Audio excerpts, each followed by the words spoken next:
Good morning, everyone. Today is July 28th, and it's our last session before summer break. We're going to start with a proclamation recognizing National Farmers Market Week by Council Member Andrew Friesen. If you're here for that proclamation, please come forward.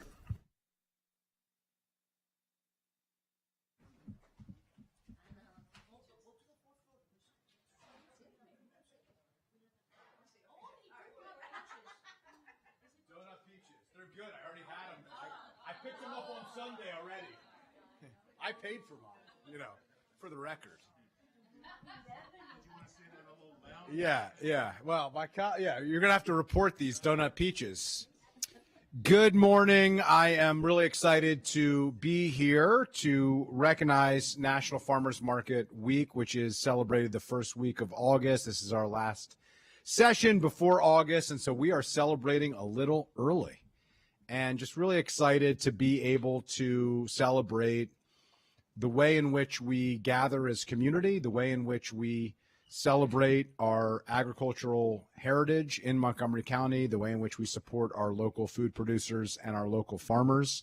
I enjoy every Sunday as part of our ritual, we go to the farmers market, and that's where we pick up our produce for the week, and that's where we pick up our fish for the week. And it's just a great way to see neighbors and to build community and to enjoy one another and to celebrate how amazing it is to live in a place like Montgomery County where we have an agricultural reserve, which is just a short trip away, and to see farmers and vendors from all over the county and throughout the region who come to share what they grow and what they do with us every day. It is really a privilege, and I have the great honor of serving not only as the chair of the Planning, Housing, and Parks Committee, which oversees agriculture, but also as the chair of the Council of Governments Farm Policy Committee, the Food and Agriculture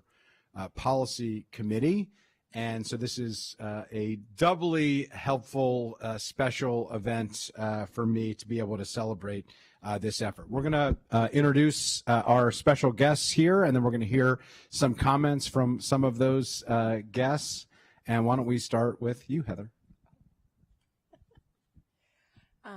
Good morning, everyone. I'm Heather Breskin. I'm the director of the county's Office of Food Systems Resilience. And I think farmers markets are probably the best illustration of a functional, healthy food system. We have opportunities for governments like the county and the state and the federal government to support our food insecure neighbors to be able to access nutritious, culturally relevant foods. Well, we also have local businesses that can support our climate goals, our economic goals, as well as our equity goals. And so I'm really grateful for the chance to be here this morning. Hey, good morning. Yeah, thanks. Lorian McCauley, Agricultural and Sustainability Specialist at Montgomery County Food Council. And I just want to make a quick comment that when I was farming, selling at the Silver Spring Farmers Market was an incredibly important part of my business. And farmers markets are just such a good linchpin of the community. And just really appreciate everything that farmers market coordinators do. Hello, I'm Mitch Berliner, and my mom and dad said never go to somebody's house empty-handed. So here's some peaches for everybody, and of course I'm a notorious shameless promoter. Here's some gift certificates. So anyway, because I can't help myself. Just in a nutshell. There are millions and millions and millions of dollars of sales that happen at farmers markets, and I don't think a lot of people really know that. So it's not just like a little thing. It really has a big financial impact everywhere, whether it's here or any place across the country. And Andrew touched upon it. Not only is it a place where you go and you get better tasting, healthier, fresher food, but it's really becomes a village green, and it's a place to socialize, meet your neighbors, catch up. I have one particular person that I always quote. She said, I don't care what happened during the week. This is my happy place. I forget everything else from the newspapers, etc. And And we also, besides farmers, just like you said, a lot of small producers, artisan producers got their start. We are super proud that 3 of our people that started our farmers market are now sold nationally in hundreds and hundreds of stores. So we're super proud. There's a lot of products, not just at our market, but across the country that got started in farmers markets. And that's, Debbie will just take it from there. That's what I have to say. And thank you for the opportunity. Thank you, Council, Andrew, and everybody. Thank you. Hi, I'm Debbie Moser. I'm the other founder of Central Farm Markets. And just to piggyback on what Mitch said, I would just say 3 things. Food, obviously, but not obvious to a lot of people. We do a lot of work, as the other farmers markets do, with manna, and we are feeding a lot of people in this county and around the area, both here and our Virginia markets. It's really critically important that we be part of the food system.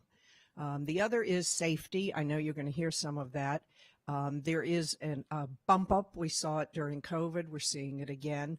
There is something to be said about grown locally. And we're part of the community. We want everybody to be happy and to be safe.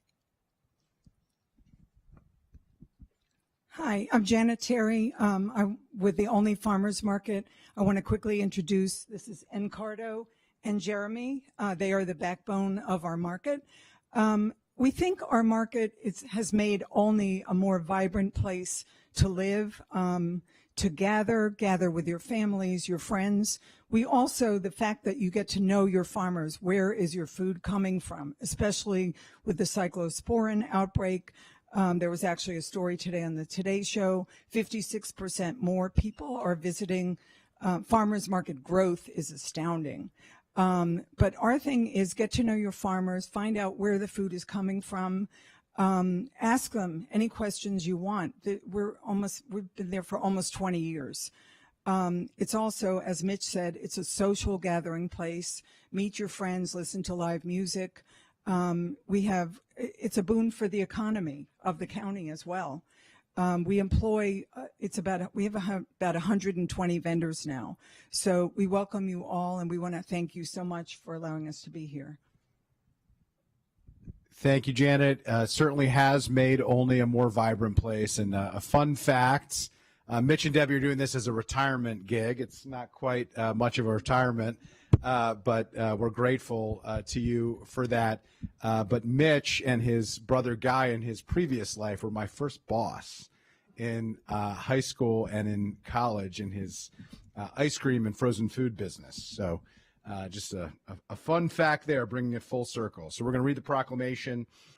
Whereas National Farmers Market Week, celebrated during the first full week of August, recognizes the vital role farmers markets play in supporting local agriculture, strengthening communities, and expanding access to fresh, healthy, and locally grown food. And whereas Montgomery County's farmers markets reflect the diversity of our community by connecting residents with local farmers, food producers, and small businesses, while showcasing the wide variety of agricultural products, prepared foods, and cultural traditions that make our county unique. And whereas farmers markets help sustain family farms, preserve our precious agricultural reserves, support local entrepreneurship, and strengthen the county's economy by creating opportunities for producers to sell directly to consumers. And whereas farmers markets serve as vibrant community gathering spaces that promote healthy lifestyles, environmental stewardship, and neighborhood connections while making fresh, locally sourced food more accessible to residents throughout Montgomery County. Now, therefore, be it resolved that the Montgomery County Council hereby recognizes the first full week of August, National Farmers Market Week, and encourages all residents to visit and support farmers markets across Montgomery County in recognition of the farmers, vendors, and community partners whose dedication strengthens our local community, celebrates agricultural heritage, and helps build healthier, more connected communities. Presented on this 28th day of July in the year 2026 by myself, Andrew Friedson, Council President Natalie Fana-Gonzalez, and the entire Montgomery County Council. Happy National Farmers Market Week, and go to your farmers market this week.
That was wonderful. Thank you so much, Councilmember Friedson, and to all our farmer markets in the county and nationwide.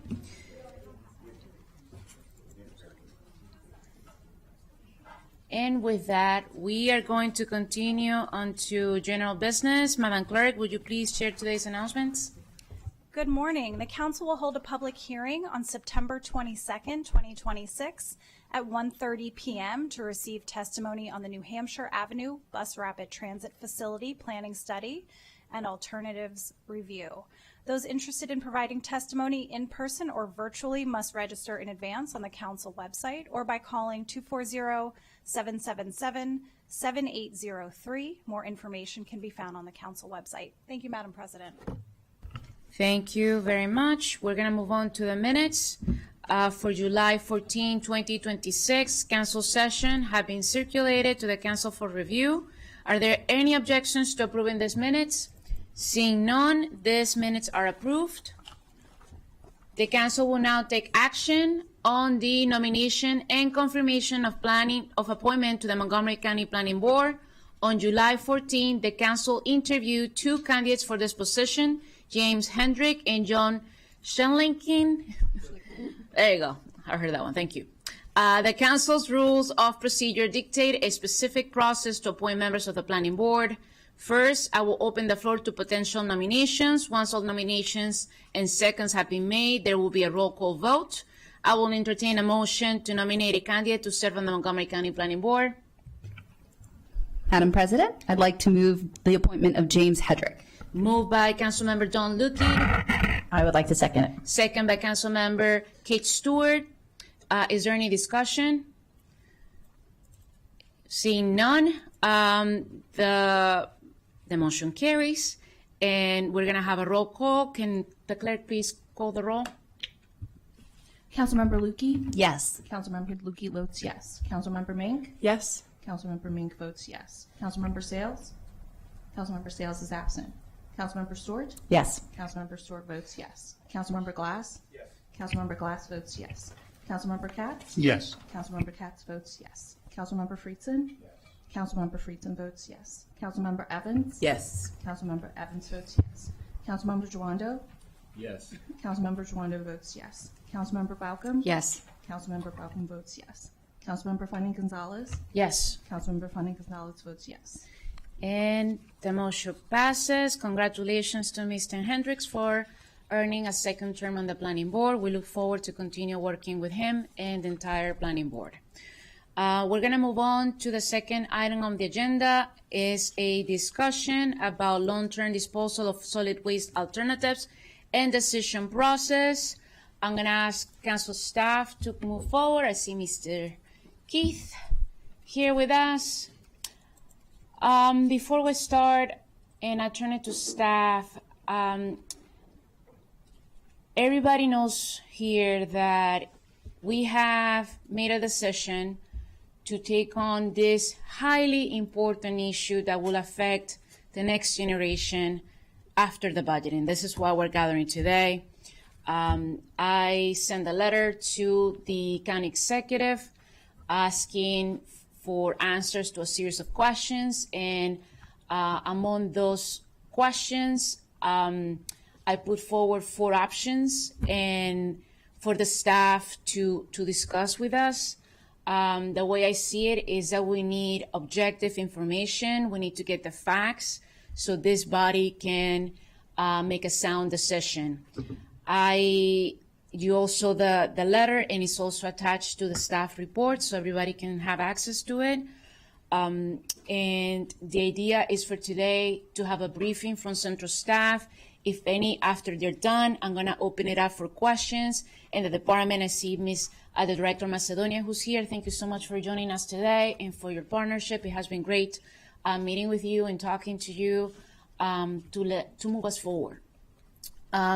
So the idea today is to ask questions after getting the briefing, and then during the fall, starting in September, we're going to be having sessions most likely every other week, okay? With the goal, if possible, because although I do think it's important to finish, to make a decision by this council by Thanksgiving. I also want to be seen as I'm pressuring each one of you. So we're just going to get the information, and I do hope that we can reach a decision with consensus. Please ask your questions now and also in the future, because I'm sure that we're all going to have ideas after we get this briefing and so forth. But that's the goal. I also want to share that this is a really important issue. And I get that some organizations get to be a little passionate about it, but let's not confuse being passionate with misleading the public. And I was really shocked, honestly, disappointed, and at some point even angry when I saw the video that was made by the Sugarloaf Citizens Association alongside the Zero Waste Montgomery team. A video that I found highly problematic because it's using voices and statements from this council, from council members, and in a way that is misrepresenting the intention. I am proud to serve with each one of the people who are right here. And I know that each person who's sitting right here understands that our values are really important for us and how we make decisions. I found the video extremely racist.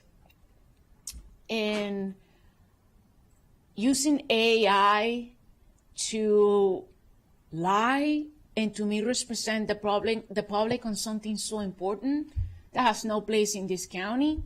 And I feel like I had to call it out.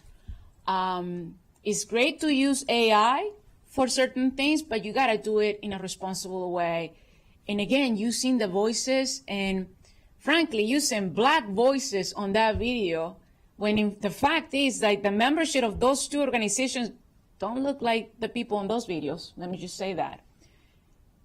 It's so wrong and so shameful, and I'm not gonna stand quiet. So I felt that I had to say that because we're better than that. And with that, I know and I trust that every single person on this body is going to make a decision based on facts and not on a fear-mongering campaign led by a couple of organizations that are looking to divide our communities. So with that, I see Councilmember Shebra Evans. Go ahead. Sure. So thank you for raising that video up. And so what I wanted to say is that, words matter and environmental justice is real. I believe that communities should have clean water, they should have a healthy environment. And so when we use words like environmental racism, like it's harmful. And so what I wanted to do is just take a moment just to correct the statement that was made. I felt like I was mischaracterized. My statements were mischaracterized. I spent a good deal of my time, not only on the county council, but on the school board and as an education advocate, fighting those very inequities that were being discussed in that video. I've committed myself to creating access to opportunity and to make sure that the communities that are most overlooked are served really well. And so I thought it was just very disheartening that when our policy, when we're not aligned and when our views are different, that we would take to this type of public discourse and make it inflammatory accusations. So I just wanted to come on because there are many people in this county that do not know me, and if they see that video, it could be very much misconstrued. So I just wanted to straighten the record and to say that for the people that are in the organization, if you want to meet, come, let's talk, because this is really important. And I try to base all my decisions in fact, and I try to be really thoughtful. And I think it's important that if we're not in agreement, that we can do better. And so I don't know that this is setting a really good example for anybody that's viewing and watching. But if you have questions, if you want to sit down and talk with me, please, let's get together. But this is not how, I really thought about if I was going to make a statement, was it worth it? But I do think it is worth it. And I'm not mad. I'm just annoyed. I'm annoyed that this is how we have to handle this, and this is what we have to go through in this day and age. So ready for the discussion and to make decisions based in fact. And thank you, President Fanny Gonzalez, for saying something. Thank you. With that, Mr. Keith Lachenko, take us away. Well, good morning. I was going to introduce my partner, Mr. Tromka, but he was not able to make it today because of a medical issue. He should be feeling better soon, but was not able to make it today. So he may call me, though, if he sees something going on TV, if I say something wrong. But yes. But he's been very helpful in getting things where it is today, and the two of us will be working in partnership to get us prepared for the fall meetings that Ms. Fanny Gonzalez mentioned. We also do have the DEP team here today to help with questions. I would suggest that we try to go through the slides first. If someone has a clarifying question about a slide, we can certainly do that, but it might be helpful since some of the later slides may answer some of the earlier questions. So today, as was mentioned, the goal is to provide a briefing to the council on the county's long-term solid waste disposal options. The issue is not new, as we will present in the slides. However, it is important, as we will also discuss in the slides, that the council come to a decision on this issue in the fall, if at all possible.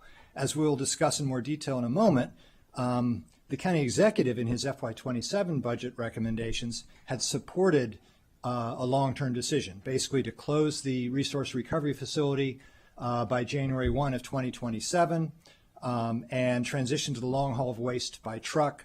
The council ultimately decided at the recommendation of the council president to support current operations for now, with the goal of taking this issue up after budget, which is why we're here today, to kick that process off.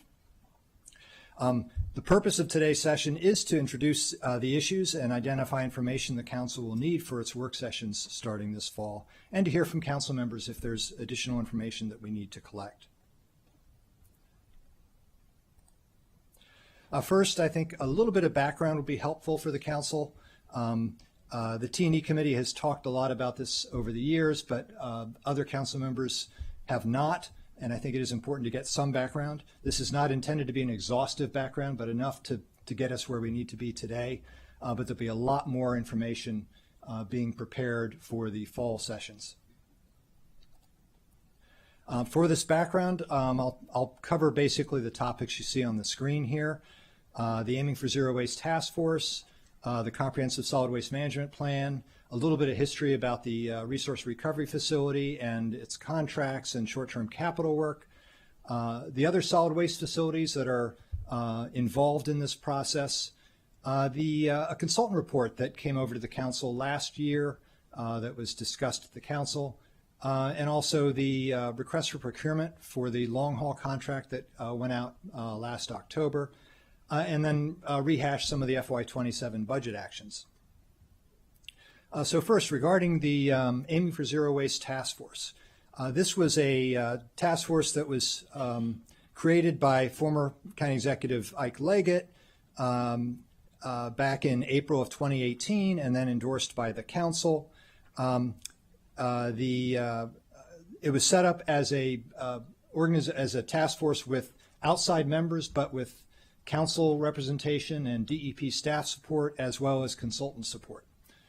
So in its goal was to provide advice and guidance on how best to maximize waste reduction, reuse, recycling, and sustainable management of all materials across the integrated waste management system. It's important to note an integrated waste management system. It did also look at what to do with what's left. After you've done all of the waste reduction, diversion, recycling, what do we do with what's left after we've maximized those other efforts? And it did review the condition of the county's resource recovery facility and also what it would take to keep it going for the long term, as well as other options if it were to close. Next slide here.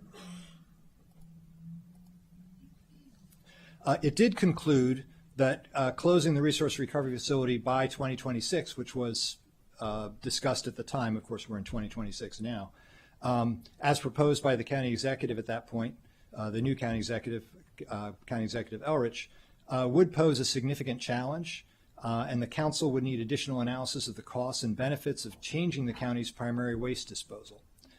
So we knew early on a lot more information was needed. And then also, similarly, along the same time frame, we've had the Comprehensive Solid Waste Management Plan. This document, as it states, it is a comprehensive evaluation of the county system. It is updated every 3 years and approved by the Maryland Department of the Environment. That language that I mentioned earlier that was noted in the Aiming for Zero Waste Task Force, similar language was included in the Solid Waste Management Plan in October of 2021, and then again in April of 25 with the most recent plan.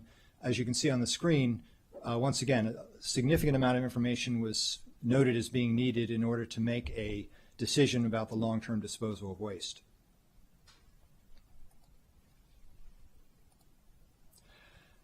Just quickly, some basic information about the resource recovery facility. My colleague, Mr. Tromka, was actually here at the creation of that issue back in the 90s, so he can provide some firsthand information to council members as we go along this process. After many years of planning and discussion, the RRF did open in Dickerson in August of 1995. Before that, the county's trash had been disposed in the Goody landfill from 1965 to 1982, and then the Oaks landfill from 1982 to 1995. With the opening of the RRF, the county's trash transitioned from that landfill disposal to being shipped by rail from the transfer station in Durwood to the RRF in Dickerson. Just to give you some numbers, in FY25, the RRF burned about 549,000 tons of waste and construction and demolition debris. We've noted here that it processes about 600,000 tons. The permit is actually higher than that. The goal was to try to stay within about an 85 to 92% range of the permit limit, which gets you in about the 590 to 600 range. But it has fluctuated, and actually it did decline a bit, coinciding with the COVID issues 6 years ago, and has been sort of creeping up a little bit since then. The waste that is burned does produce electricity that the county sells back to the grid.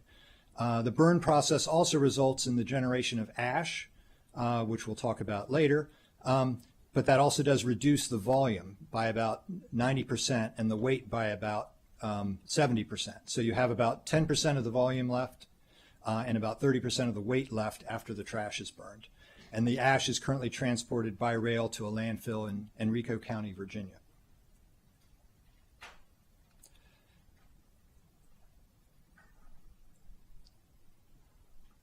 All right. Regarding the contract, the original contract, which is between the Northeast Maryland Waste Disposal Authority, which owns the RRF on behalf of Montgomery County, and Reworld, formerly Covanta, which operates the facility, originally had an end date of April 2016, but that was later extended twice by 5 years at the county's initiative, which is allowed for under the contract. That pushed the contract end date to April 2026. Then again, in April of 2025, the county executive and the council ultimately supported an emergency procurement between the authority and Reworld to extend the operating contract end date by another 5 years, from April 2026 to what it is now, which is April 2031.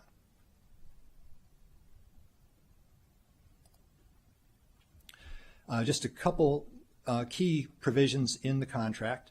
The contracts have always included a termination for convenience clause, which allows the county to opt out early with notice. However, it is subject to a settlement agreement with the operator. so it's not necessarily cost-free, but it is an available option in the contract. The contract also includes, the current contract I'm speaking about, the current contract also includes a package of short-term capital work paid for by the county for the RF. It was estimated originally at about $64.5 million spread over several fiscal years, and we're in the second year of that. The goal of that was to ensure that as part of the contract extension, that the facility could operate in a safe and reliable way and under its permit requirements through the end of the contract period.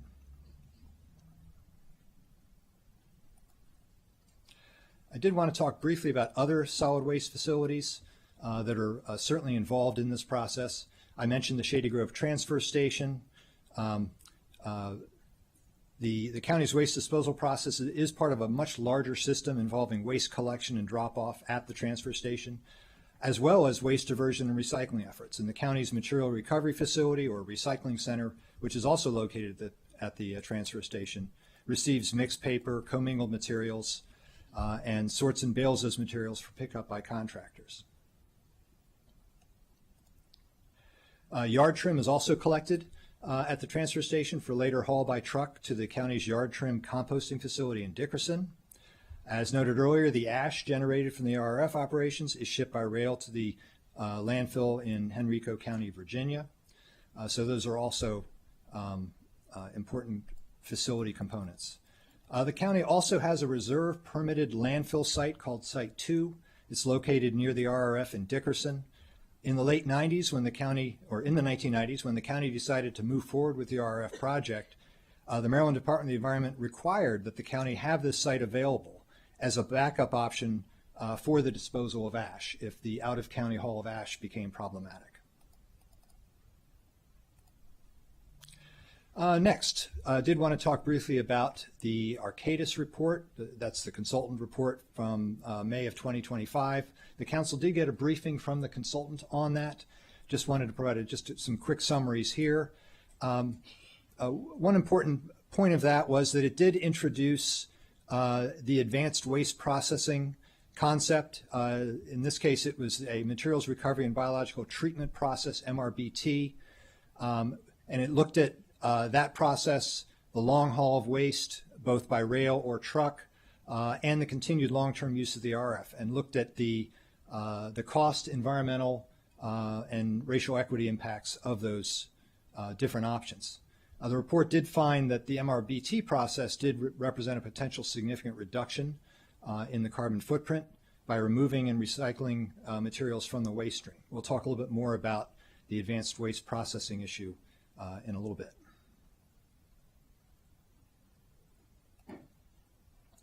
Another item that you're familiar with is last summer the council discussed with DEP the concept of doing a RFP, request for procurement, for the long haul by truck of waste to out-of-county landfills. That RFP was issued in October of 2025, and DEP did receive responses back, and those responses did inform the county executive's FY27 budget recommendations, which I had mentioned earlier, which had recommended a transition to long haul.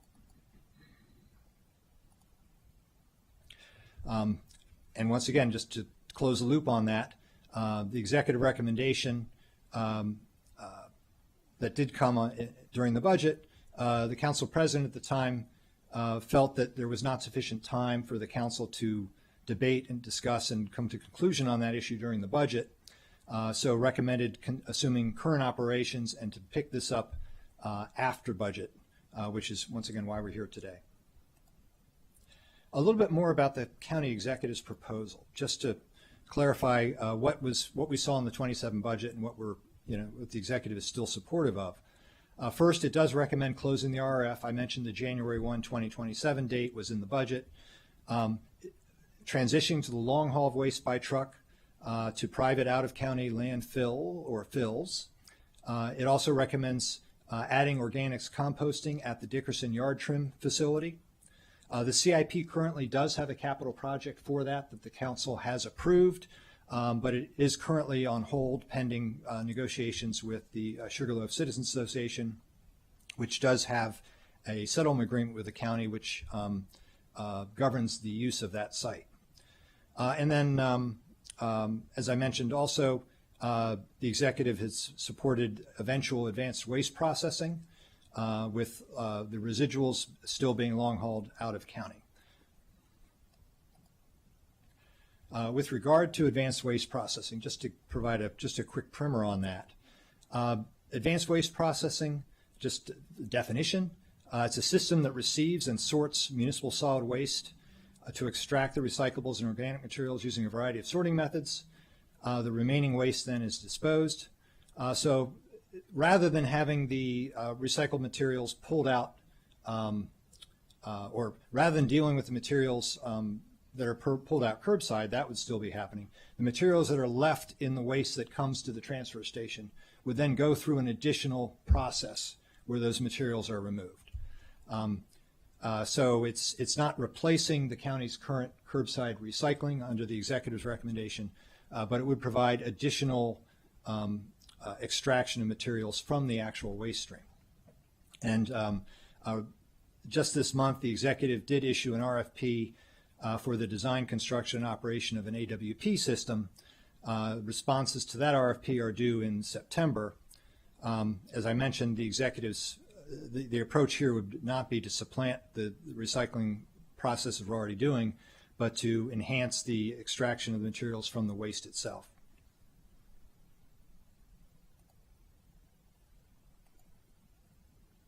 So what staff did at the request of the council president, in order to get the council to a position where it can make a decision on this issue, is first try to frame the issues with what are the major options before the council.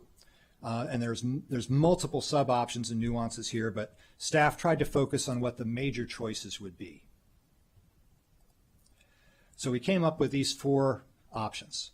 The first is the county executive's recommendation, which, as I noted, is to close the RF as soon as possible, transition to long haul by truck, and add advanced waste processing later as part of that. On the other end of the spectrum would be the continued long-term operation of the RF. Keeping the RF in operation would require a comprehensive renovation and upgrade. We talked about the short-term capital work that was approved in the budget. That's to help the facility maintain its current operations through the end of the current contract. That is not intended to allow the facility to continue operating long-term. So a comprehensive renovation upgrade project would still be needed. The middle 2 options both assume the closure of the RF, but under different scenarios. One option is similar to the county executive's recommendation, which is to close the RF and transition to long haul, but it does not make any assumption about the implementation of advanced waste processing. There are many unanswered questions. Hopefully the RFP will answer those, but it would be helpful to understand how long haul by truck without advanced waste processing compares to the continued operation of the RF as well, in case advanced waste processing does not work well for the county. The other option, sort of similar to the executive's recommendation as well, but with a different bridging approach, would be to transition to the long haul by truck, but do it only once advanced waste processing is available to come online.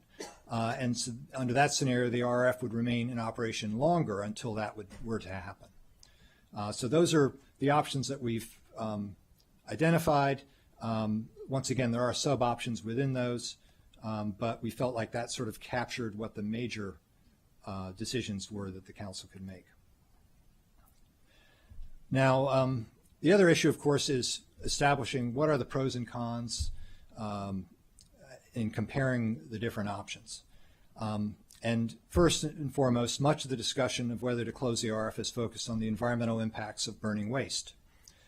Now, council members should keep in mind that there is no clean method of waste disposal. The county's goal of aiming for zero waste is laudable and worth pursuing vigorously, but until we achieve zero waste, we will have to choose between what is the least worst way to deal with the waste. For instance, closing the RF would eliminate the damage it causes, but council members should consider whether substituting the RF for significantly more landfilling, and whether that would be environmentally preferable. And we'll talk about some of the elements and why that's a significant challenge in identifying that. So first, how do you weigh the relative environmental impact of burning versus burying waste? Burning waste does produce greenhouse gases, heavy metals, dioxins, and other harmful emissions. Transport of the ash via rail produces additional air emissions and risks additional toxic ash becoming airborne at the landfill site. On the plus side, the RF does generate electricity that we mentioned, which goes back on the grid, and that does supplant generation from fossil fuels. Landfilling, on the other hand, produces different environmental impacts. You're trucking the waste, which produces vehicle air emissions. At the landfill, organic material breaks down to form methane, which is a very potent greenhouse gas, much more so than even CO2. In addition, landfilling raises the risk of groundwater contamination. And this is not meant to be an exhaustive list of those kinds of trade-offs, but an example of how you've got differential environmental issues at these different, on these different options. So how do you weigh these concerns?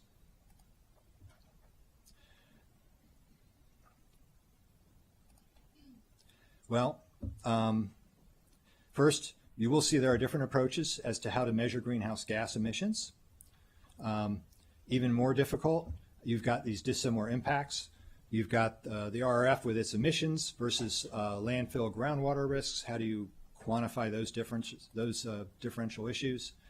You've got different environmental controls at different facilities. So comparing generic facilities is one thing, but comparing the more specific facilities might get you different answers. You have different time frames for the material disposition. Incinerating the waste is basically an immediate impact, whereas landfilling the waste would be over a period of decades. And then you have, as I mentioned, you have the environmental impacts of transporting the waste or ash to a particular disposal facility. And then the other thing to consider is how these impacts might change as the waste stream might change. For instance, if we are able to successfully divert a significant amount of our food waste, that could also tip the scales with one option or another. So what does the scientific literature say? Well, there's lots of material out there. Staff has put just a few examples in the report just to show how there can be significant differences. The first report I've shown up here is the Beyond Incineration report. This was done back in 2021, and it unequivocally concluded that burning waste was much more environmentally damaging and more costly than trucking waste to a landfill. But the conclusions of this report are far from universally accepted among environmental analysts. First, one can point to the US EPA reverse pyramid, this sustainable materials management hierarchy. This ranks the environmental preference of different waste disposal methods.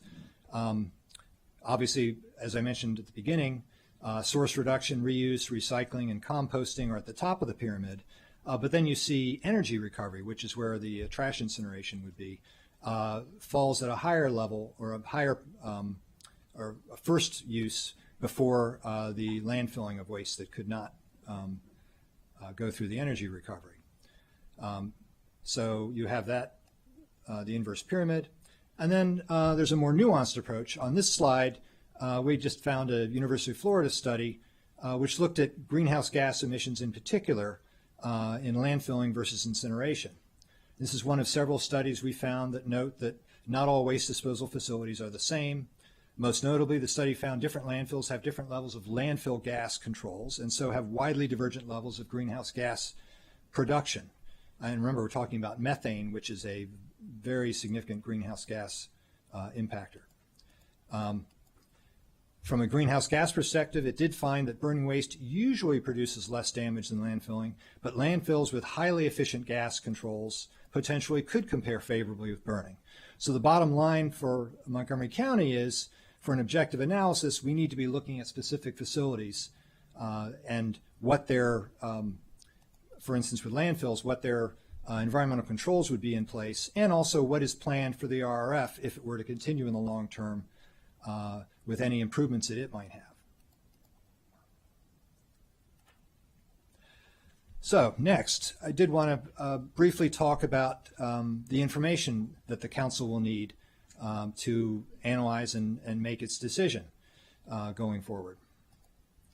I'll list some of the information needed. Some of this information has already been provided by the executive, some has not. First, we do want to, of course, clarify the county executive's proposal and compare it to the options, looking at the various impacts shown on the slide here. We've talked a little bit about the environmental impacts, but also the impacts on recycling and composting and how those would be integrated into this new process. The short and long-term costs, of course, the local community impacts, and the racial equity considerations. So for instance, with the county executive's proposal, some advanced waste processing questions that have been asked. How would advanced waste processing reduce the types and amounts of waste that is landfilled? Is it feasible to locate this facility at the transfer station site? That's a major assumption. If it's not located there, that does significantly change how that would operate. What is the earliest date an advanced waste processing facility could come online? Then with the environmental impacts, what would be the gas containment requirements for the landfills that would be receiving the county waste? What standards regarding the proximity to aquifers would the county apply for landfills receiving county waste? And on the RRF side, what long-term capital improvements, what impact would those long-term capital improvements at the RRF have if we were to continue long-term on the environmental impact of that facility? And then would landfilling waste at potentially multiple new sites, would it increase the county's Superfund liability exposure? So this is just a few questions that have already been asked of DEP, and we will work to collect that information before the fall. With regard to recycling and composting, if we do implement advanced waste processing, what does that mean for the potential curbside collection of food scraps? Does it still make sense to do that? I know the executive's recommendation does assume that the current recycling efforts would remain the same, but what about organics? If those organics can be successfully collected through advanced waste processing, does it make sense to have another process collecting it curbside? Also, with regard to food waste, is Site 2 a potential option for the use of, or for the location of a food waste facility? And I know DEP has looked at that. And perhaps if those two sites are not available, that site or the Dickerson site are not available, what other sites has the county looked at? Has the county considered partnering with other jurisdictions to site a more regional composting facility? And then we get into the costs. Staff has asked DEP to provide data on the capital costs needed to continue operation of the RRF, both in the short term and the long term. We've also asked DEP to provide data comparing the short and long term operating costs for the alternative disposal options. We've also asked DEP for more information about the local community impacts of the different waste disposal options. What would happen to the RRF site if the facility were closed? How would materials be transported to the Dickerson, to a composting facility in Dickerson if it was used for food waste? Would there be a food waste tonnage limit at these facilities? So once again, more questions about how that would work. And for instance, what would be the local community impacts at the transfer station? If we were to move to long haul, we would want to identify and confirm the long haul, the number of trucks required per day, when they depart, when they leave, would there be time of day restrictions? Where would the trucks be parked overnight? Where would the trucks receive maintenance? Does there exist an opportunity perhaps, as was envisioned in the Arcadis report, to move to a rail haul, which might have advantages over time? Then we get to the racial equity considerations. What specific provisions would be included in the long haul contract regarding the demographics of any landfill host community that may receive the county waste? Could the racial equity impact of the RRF be reduced by landfilling ash at an alternative site? So we've heard a lot about the concerns about where the ash goes. How does the racial equity analysis account for the differential impacts of landfilling relatively smaller amounts of RRF ash versus larger amounts if we were to send out all of our waste to out-of-county landfills? So those are all also issues as well. So in sum, the council will need to make a long-term decision regarding the disposal of the county solid waste. Staff will note this is a once-in-a-generation decision, where it should be considered that way, like the decision to open the RRF was in the mid-1990s. So while there are many complexities that we've talked about and options, ultimately it is a binary decision. Should the county plan to close the RRF either as soon as possible or in the short term, perhaps at the conclusion of the current operating contract, or and move toward the disposal of waste in out-of-county landfills? Or should the county assume to keep the RRF in operation for the long term? If so, as I mentioned, a comprehensive renovation upgrade would be needed to make that happen. With the above choices, you also have the issue of advanced waste processing, and whether we've heard that how it might fit into the long haul, but it could also potentially fit into a long-term RRF discussion as well. So we'll want to talk more about that. So in terms of next steps, you heard the council president talk about her interest in moving forward with work sessions in the fall, pretty intense every couple weeks, with the hope that we could get to a council decision by Thanksgiving.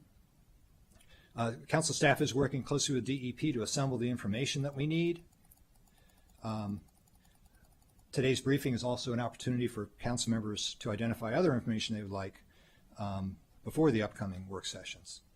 And with that, I would like to turn it back to the council president to see if there are questions that council members would like to raise today. We can't promise we'll have the answers, but we can note the questions so that we're ready to deal with them in the fall. And as I mentioned, we have our DEP folks here that can also respond to questions that might not have been answered in this briefing.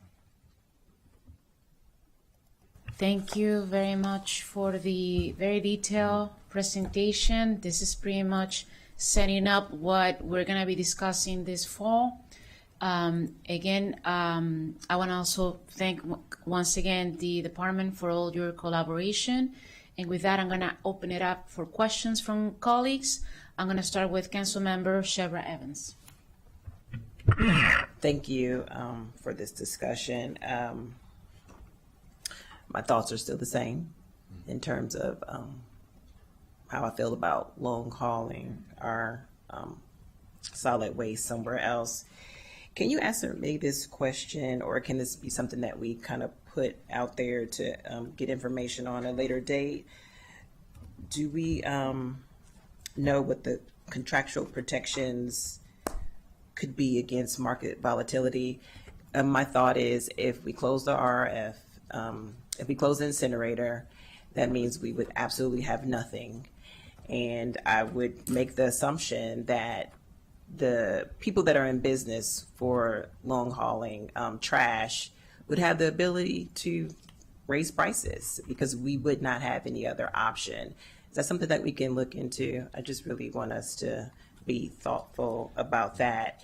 And I'll just put out there, in thinking about long hauling the trash, you know, trucks are going up and down the road from 3 a.m. to 3 p.m. I thought we had said something around 80 trucks.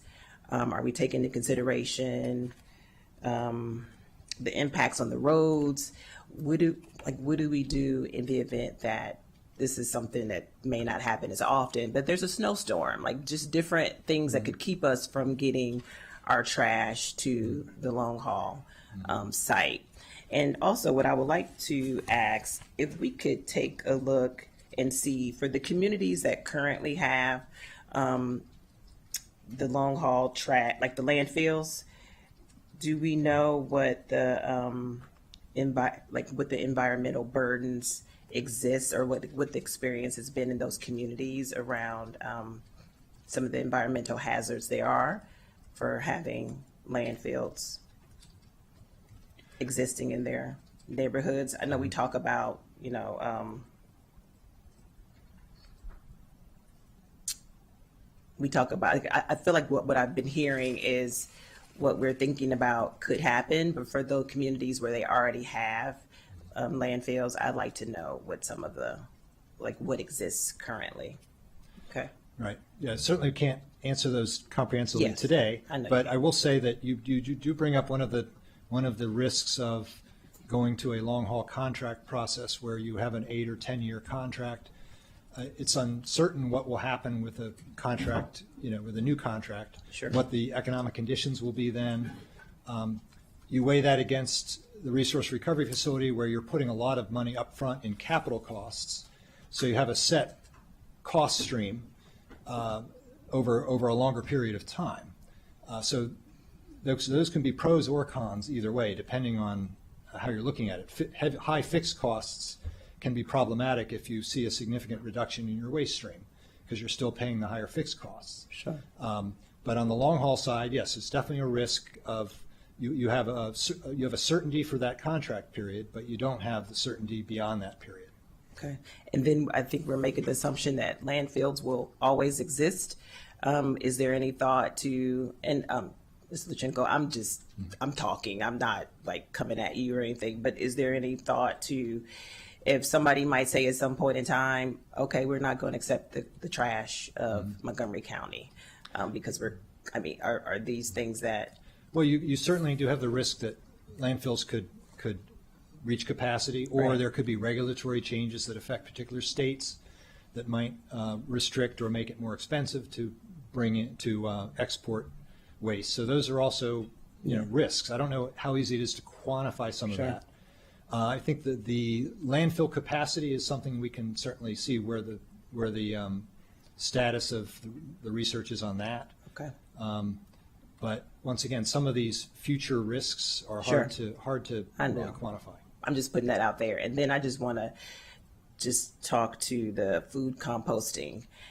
I just want to say it out loud, and I know people know there are over 1 million people in Montgomery County. So the assumption that 1 million people are going to have the ability to compost just seems like a lot. I think there has to be an education component to it. And I don't have the exact numbers, and you help me if you know them.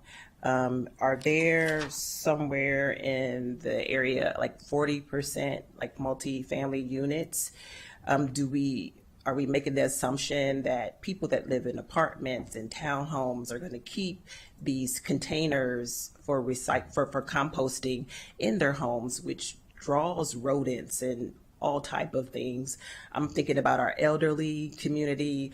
I just think that we're asking a lot of a community to do something that's not required and to do it suddenly. So I do think it's imperative that whatever decision is going to be made, particularly around composting, that we do have a huge education component. I just can't assume that everybody in the county is going to compost. I don't even know if a third of the residents will compost. So these are some of the things that I'm thinking about. And I would like for us, I know one of the questions that came up around the incinerator is to look at how we can consider it not having a huge impact on our county if we do things to get it up to code and get it up to speed. Think about where we put the ash. I don't want it to be in any community. I know I've been talking about communities of color, but I know nobody wants ashes in their backyard. How best to dispose of our ash? Those are my thoughts. And I just wanted to say out loud what I'm thinking about. I'm trying to be really thoughtful about this because once we do it, whatever it is, there's no turning back. We can't go back. And so I don't want somebody to come back and say that we didn't do our due diligence and that we didn't have this discussion and ask all the questions that we're thinking about out loud. I have a whole lot of questions actually that I'm not going to state right now. I'll yield to my colleagues, but I would also like to see if we're able to get information on the landfills that are being considered, what the racial, ethnic, and income are of the people that are living in those communities. And so with that, Madam President, I'll yield. Thank you so much for the great questions. I wholeheartedly agree with all of them.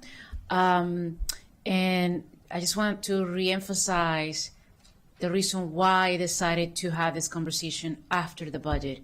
Imagine having this discussion during the budget. Impossible. Impossible. Anyway, next, Councilmember Wojo-Wando. Thank you. I'd love to have DEP come up to answer a couple questions. Yeah, so please.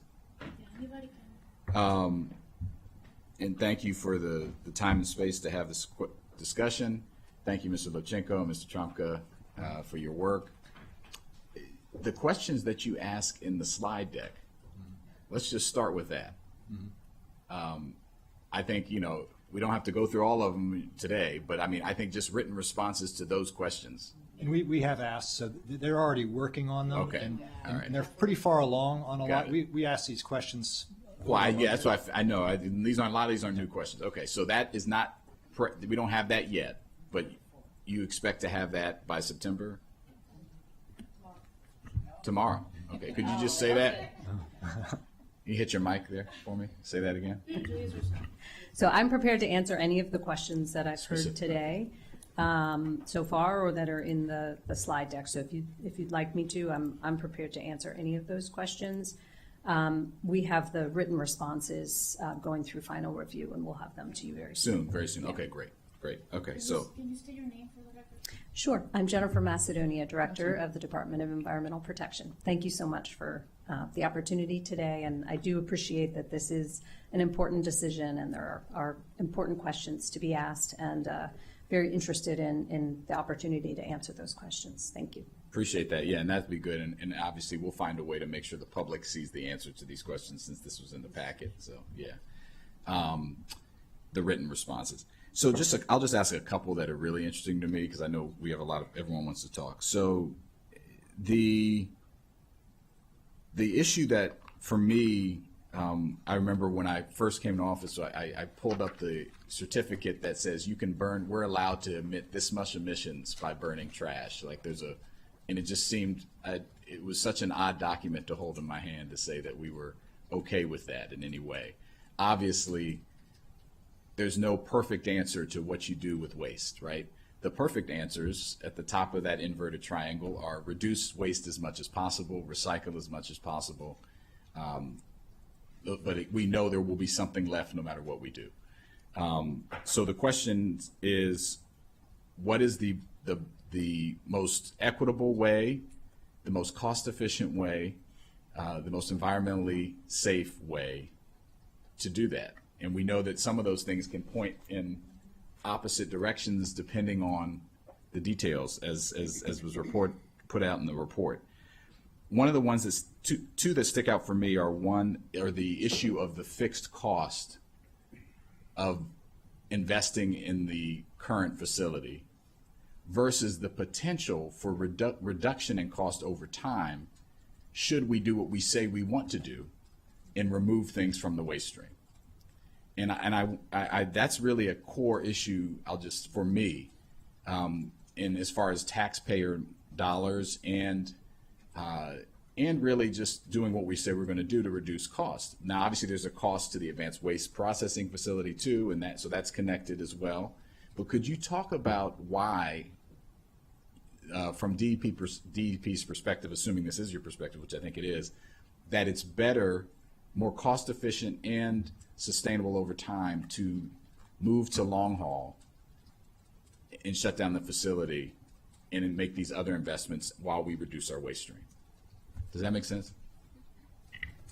Yeah, that you're getting right to the heart of it, and that kind of encapsulates really, I would say, almost all the questions are like in there. What is the best option? Weighing all the different factors, and I think, as Keith sort of attempted to break down some of the key issues and highlight that there are pros and cons to different options, and so I think that's why two very reasonable people can look at the options and come to different conclusions because there are pros and cons. So I know the county executive has come to one conclusion. I think it is understandable that someone else might come to a different conclusion. So I just want to say that from the start. And I think there's a lot that goes into that. And that's where it's like, you know, it's nice to stay at the high level, but in the weeds, there's like so much, right? So I'm going to try my best not to go too far down there, but at the same time highlight that there are some reasons that people might come to different conclusions. On the cost, I think one of the things that you highlighted was the fixed cost versus what you might be able to do over time. I think that gets to this issue of, and I think also when you look at the hierarchy, you see the same thing. The more opportunities that we can take to reduce what goes into the waste stream, the better off we are in terms of cost, in terms of environmental impact, and you know, we all have waste. Every community in the country has waste. We're not the only ones facing these very same questions. In fact, Montgomery County is actually really good right now, relatively speaking, in terms of how much we recycle. But that doesn't mean there's not recyclables and things that are recoverable left in our waste stream. So there's more that everyday people can do, and we're doing a lot to reach out to people and provide continuing education to increase the amount that an individual person does. But we know that there's still going to be some there. And I think to Councilmember Evans' points, I mean, not everyone is going to compost, likely, right? And so any of the assumptions that we have in our extensive analysis that we've done of all of these different factors assumes not 100% composting. It assumes over time, it will take time to educate people. People will start, because we've heard from a lot of people who are very interested in composting. A lot of people are doing it right now. They're bringing it to the farmer's market or some other location. We've got drop-offs around the county, but that's less convenient. People want to have it collected, and some people are already paying to have it collected.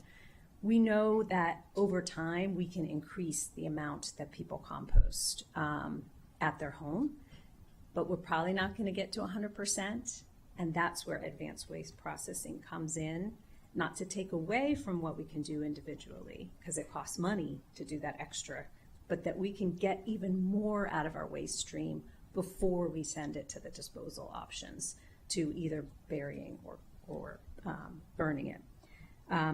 But I think sort of circling back to so I'm trying just to hone you in, because Yeah. I want to, so the yes, not everyone will do it. It'll reduce our weight. Not everyone takes public transit, but we invest in it because we want some people to Exactly. take it, and that takes people off the road, right? So it's the same kind of premise. But you believe just focusing on the question of the cost versus the opportunity for us to reduce the waste stream enough that costs over time, you're confident that costs over time will drop even after the investment in the processing facility, versus continuing to burn the trash and make the investments in the current facility. Right. So when you align the incentives that your costs go down if we're able to recover more from the waste, then you have an opportunity to reduce costs over time.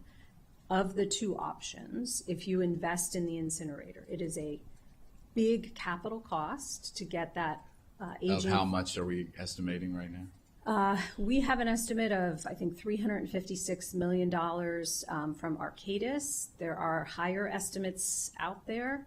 Until we do that RFP, we won't know exactly, but Right. It's not going to be any less than that. It'd be. it's not likely to be less. Yeah, 356 million. I think some people might I've heard say $1 billion. half a billion. It can be up over $1 billion to build a new facility, but this is not a new facility. Right. This would be refurbishing an existing facility. It's not a small investment, but it would be a one-time big investment, and then that cost you're then paying for over time. You're not paying for it in Right. 1 year.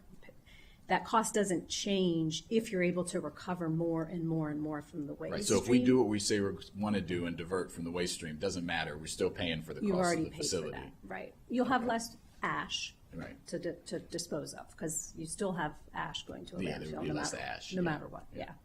On the other side, with long haul, you're paying per ton. So you do have an opportunity that the more we're able to do through either education or advanced waste processing, the more waste you're keeping from long hauling to a landfill. So your costs will go down on a per ton basis over time. All right, my second and last question is about what we do with what's left.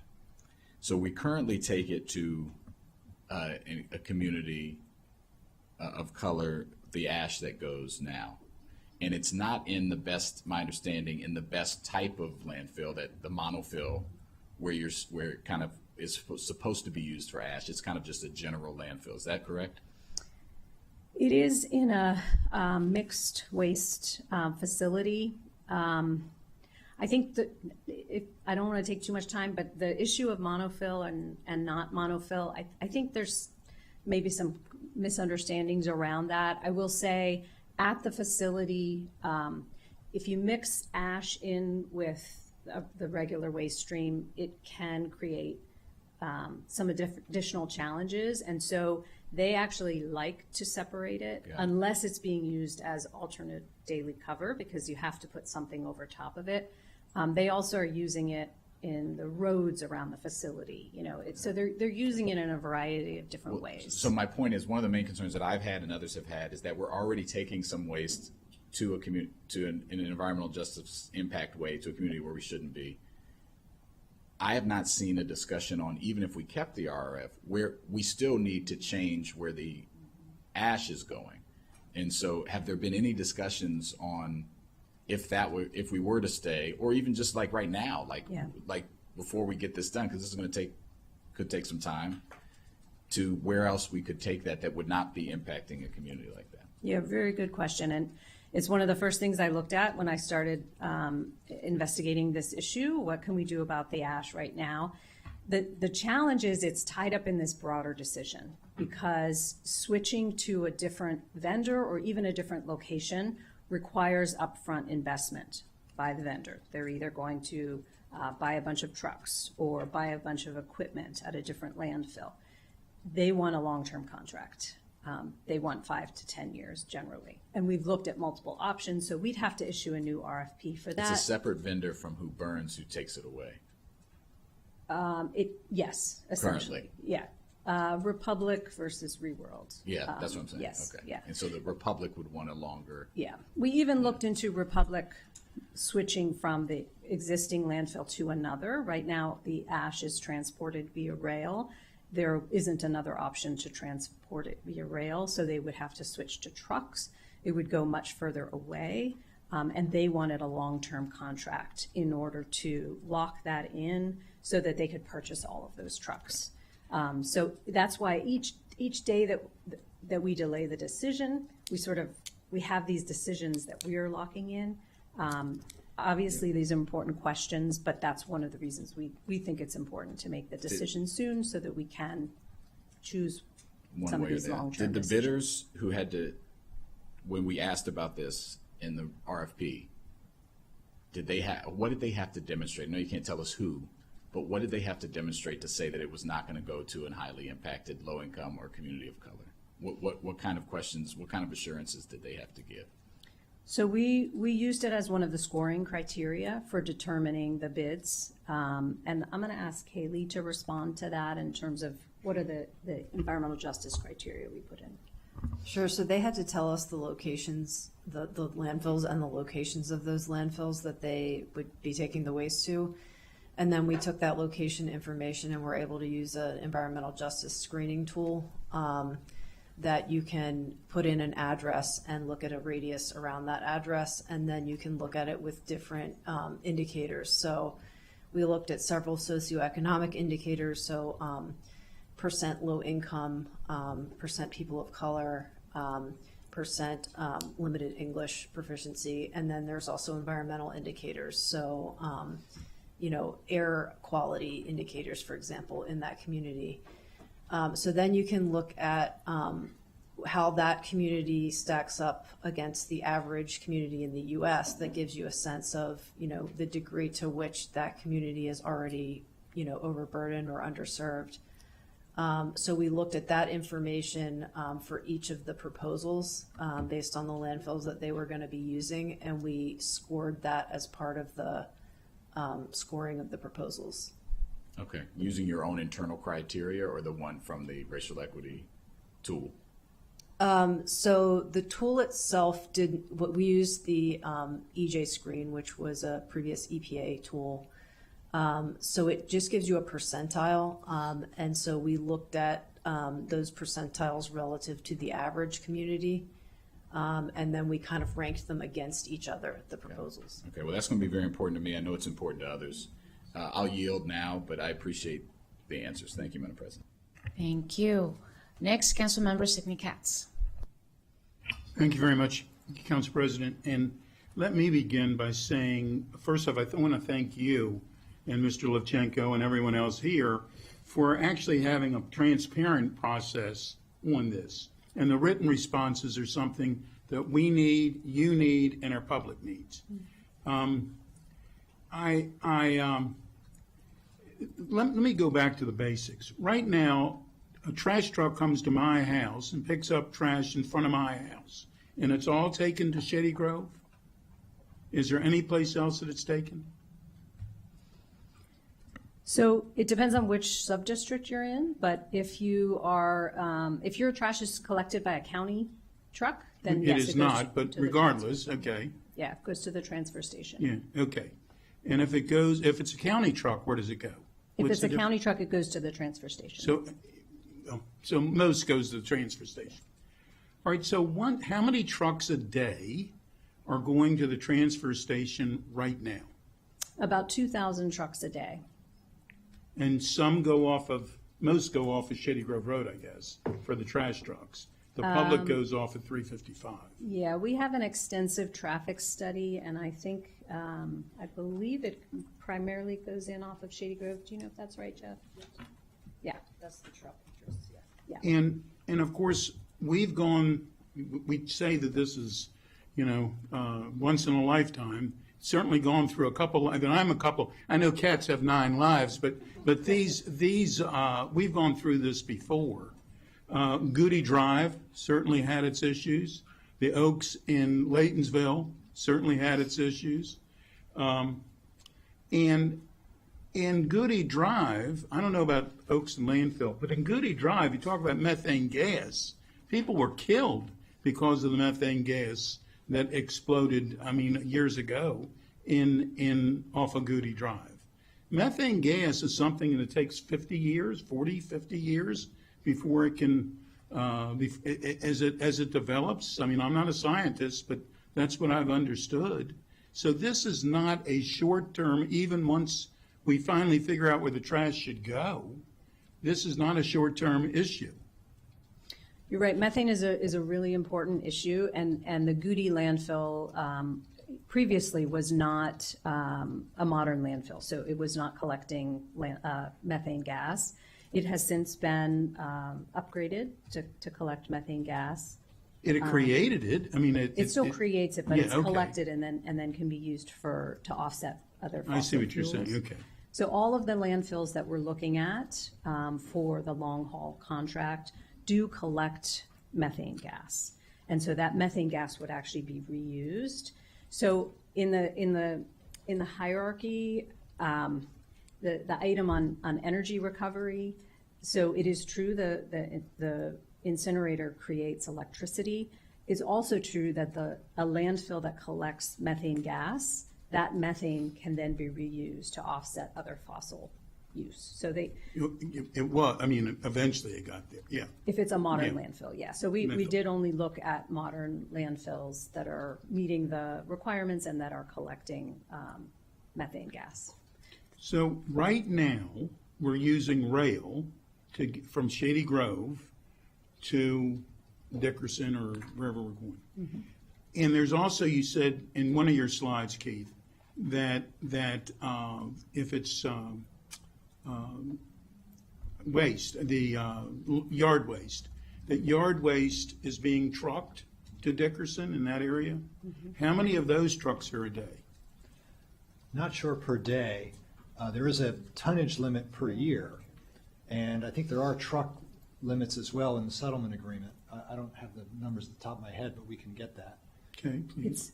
It's actually mostly by rail now.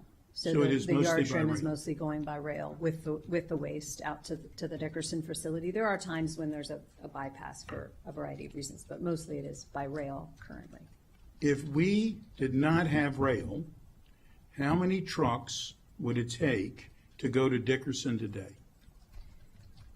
Just for yard trim or for both For- mixed waste? If we didn't have the rail, if we went long haul only, like we were talking, how many trucks would that take to do?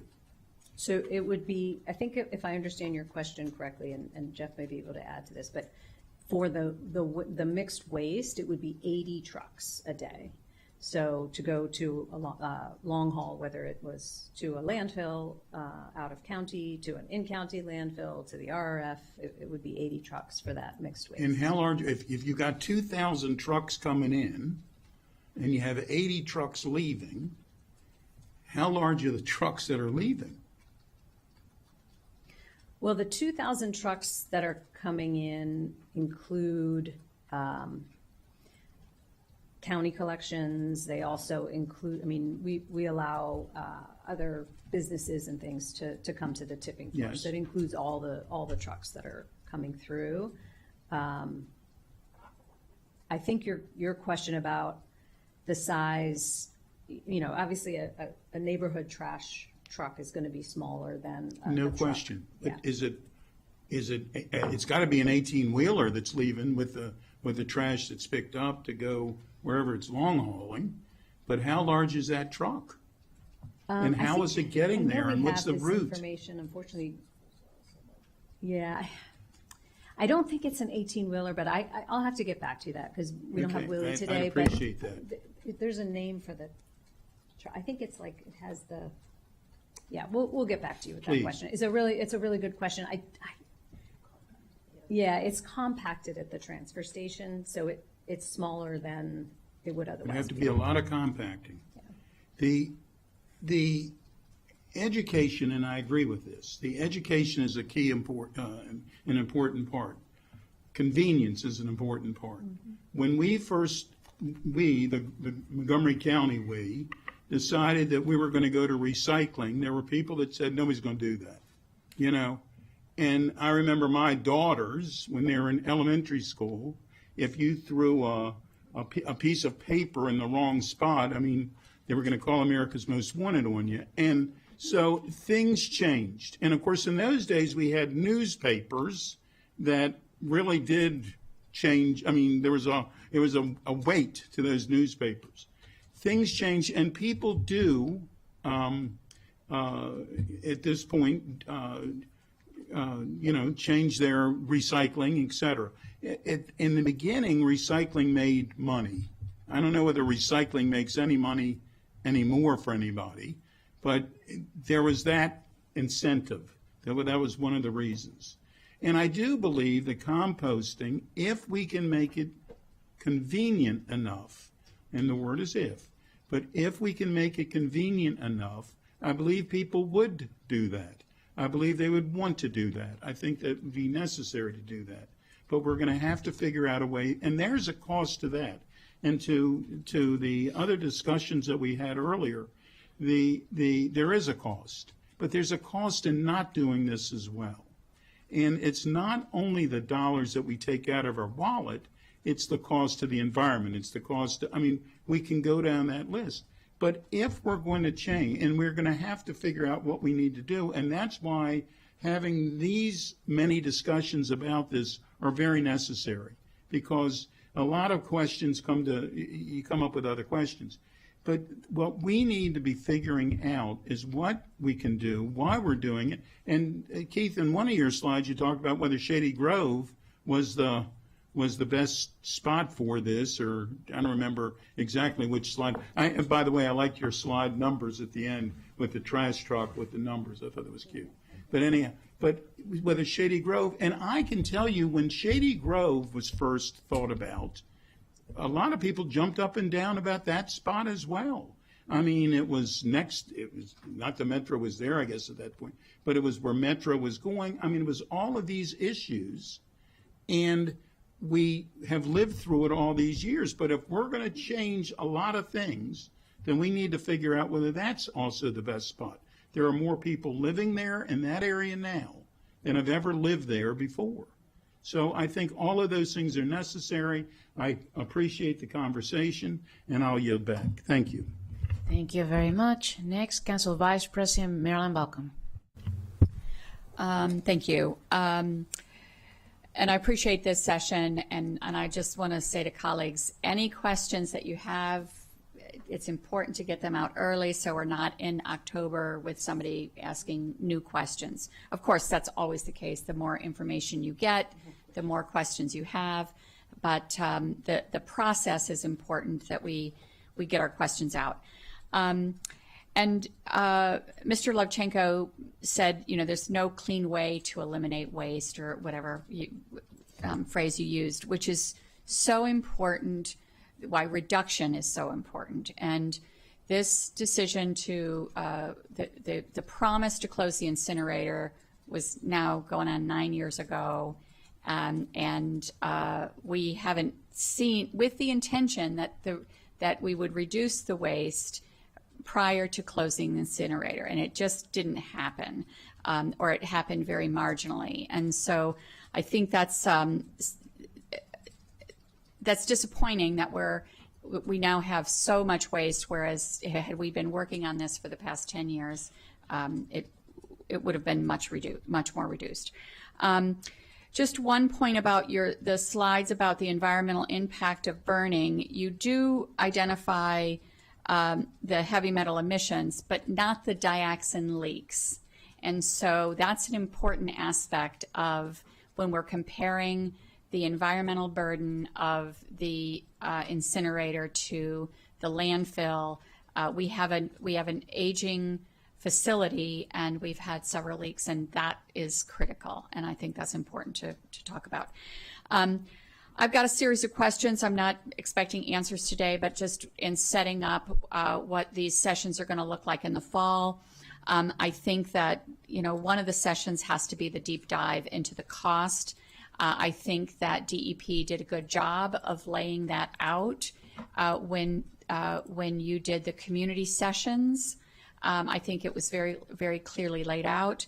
However, the long-term costs, I think that it's important to, yes, we need to look at costs, but the more reduction we have in the waste, that's not free, right? When we talk about the advanced waste processing, or we talk about curbside composting, we talk about education, we can't expect to make this decision on the cheapest way possible, because that waste reduction is cost money. So I think that's important to just keep in mind.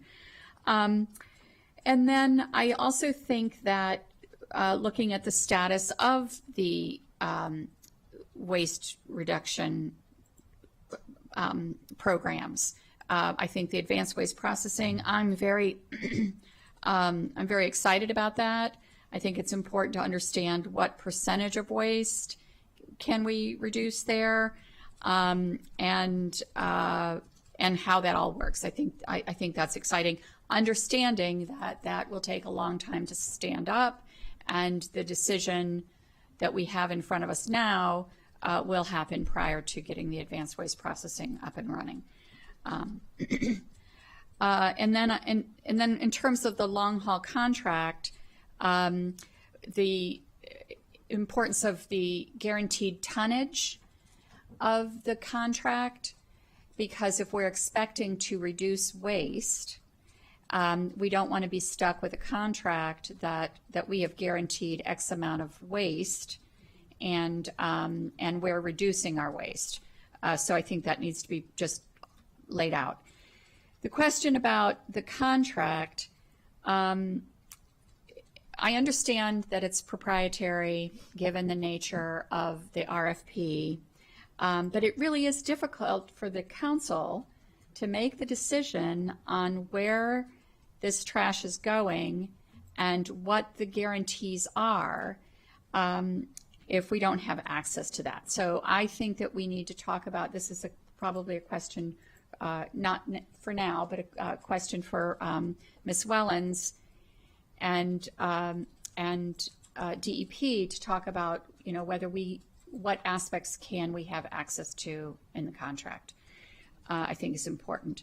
And then I think that those are the issues that I'm going to be looking for. This is hyper local, but I've been hearing from my constituents out in the ag that trucks are running right now in the middle of the night. Is that happening? And was it happening very recently? And what is the status of that? So I can speak generally, and maybe I can get you an update on what may have been happening recently. But the current procedure is to send our waste via rail to the RRF. There is, within that current procedure, an alternative, which is a bypass, where the waste is sent by truck. And there are a variety of reasons that might occur. There may be a malfunction, or something needs to be fixed with the crane that puts the waste on there. There are a variety of things. That bypass occurs on a regular basis. So there's also when the incinerator, the RRF, is experiencing a malfunction in the boiler or a major upgrade like we had last October, November, around the dioxin leaks. There were, all 3 units were taken offline for an extended period for inspections and maintenance. During that entire time, the waste was bypassed by truck because we weren't sending it to the incinerator to be burned. We were sending it to a landfill. That's just part of our normal operation to make sure that our waste is not stacking up at your homes. If there's a problem, it's going elsewhere. Okay. So you may, the experience of what happens with long haul, we actually have a lot of experience with that. It happens on a regular basis during periods of bypass. Yes. I think in this case, the trucks were going to Martinsburg. I think that was when there was an issue with the crane. There were some crane repairs recently. Okay. Thank you. Look forward to the sessions in the fall. Oh, the other thing, the part of the cost is the cost of the settlement. So that's always been an asterisk, and I think that's a critical component to look at. Can I want me to address that?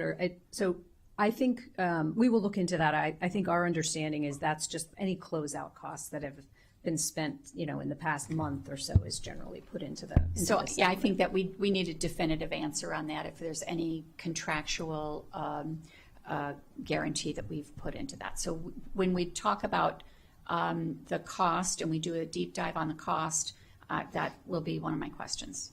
Thank you. Looking forward to those answers in writing. Thank you. Councilmember Kate Stewart. Great. Thank you. I am going to try and be additive and just underscore some of the excellent points my colleagues have made. And thank you, Mr. Lichenko, for the presentation and the list of questions. And I do want to thank my colleague, Councilmember Evans, who in my working with her over many years has been outstanding. And so I just want to say thank you very much to you and to all my colleagues who are bringing really their thoughtfulness and attention to this matter. The first, I want to follow up with Councilmember Jawando brought up regarding the ash right now. I appreciate, Director, the response and why we can't shift that or the hurdles. I do think in thinking about the written responses that will be provided and what we review in the fall, that will be very important to us because that is what we're doing right now.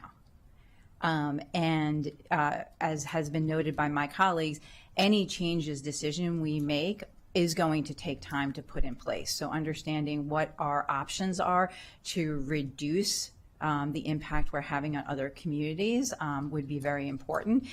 Even if that means a longer term contract or other things that you've explored, I think this body needs to fully understand that. So that's the first thing.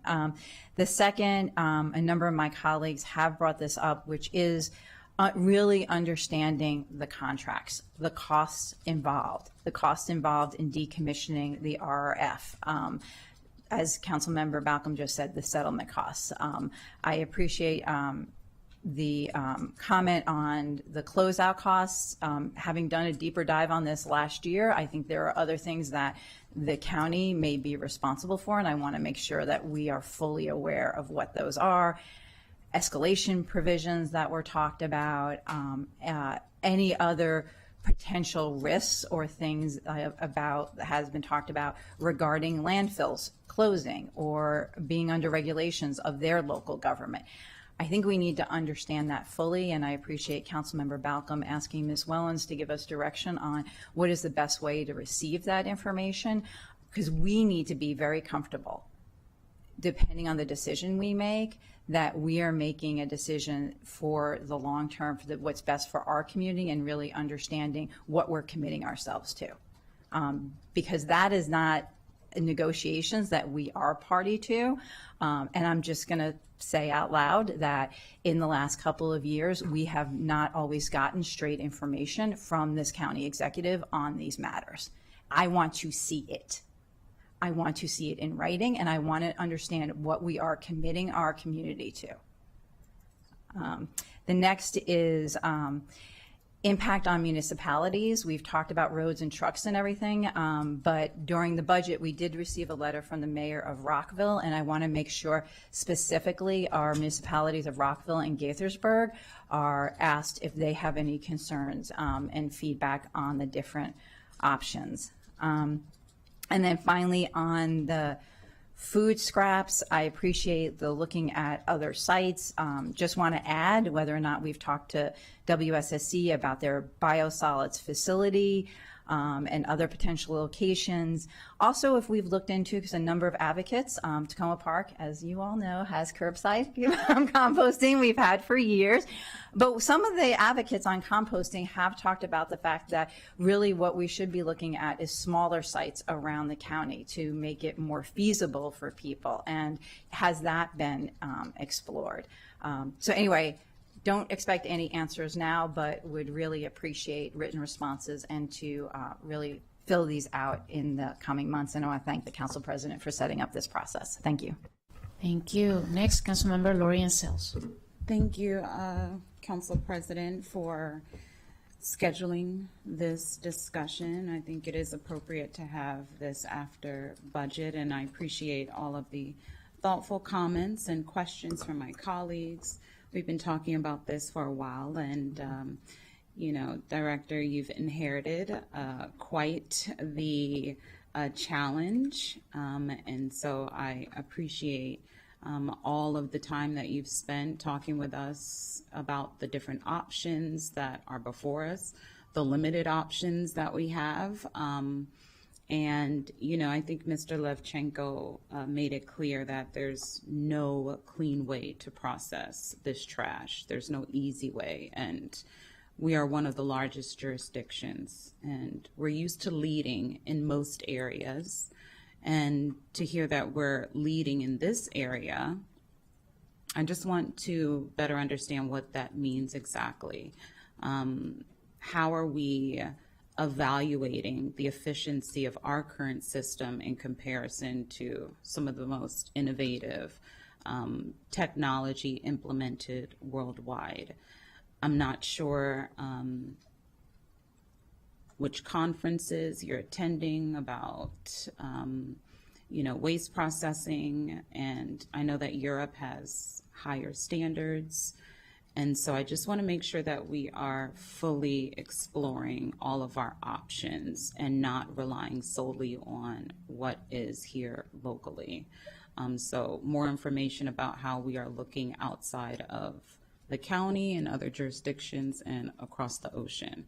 You know, the county executive has taken many trips internationally, and I want to make sure that if we're going to be talking about international travel and the economic impact of that. And I want to make sure that while we are taking those, you know,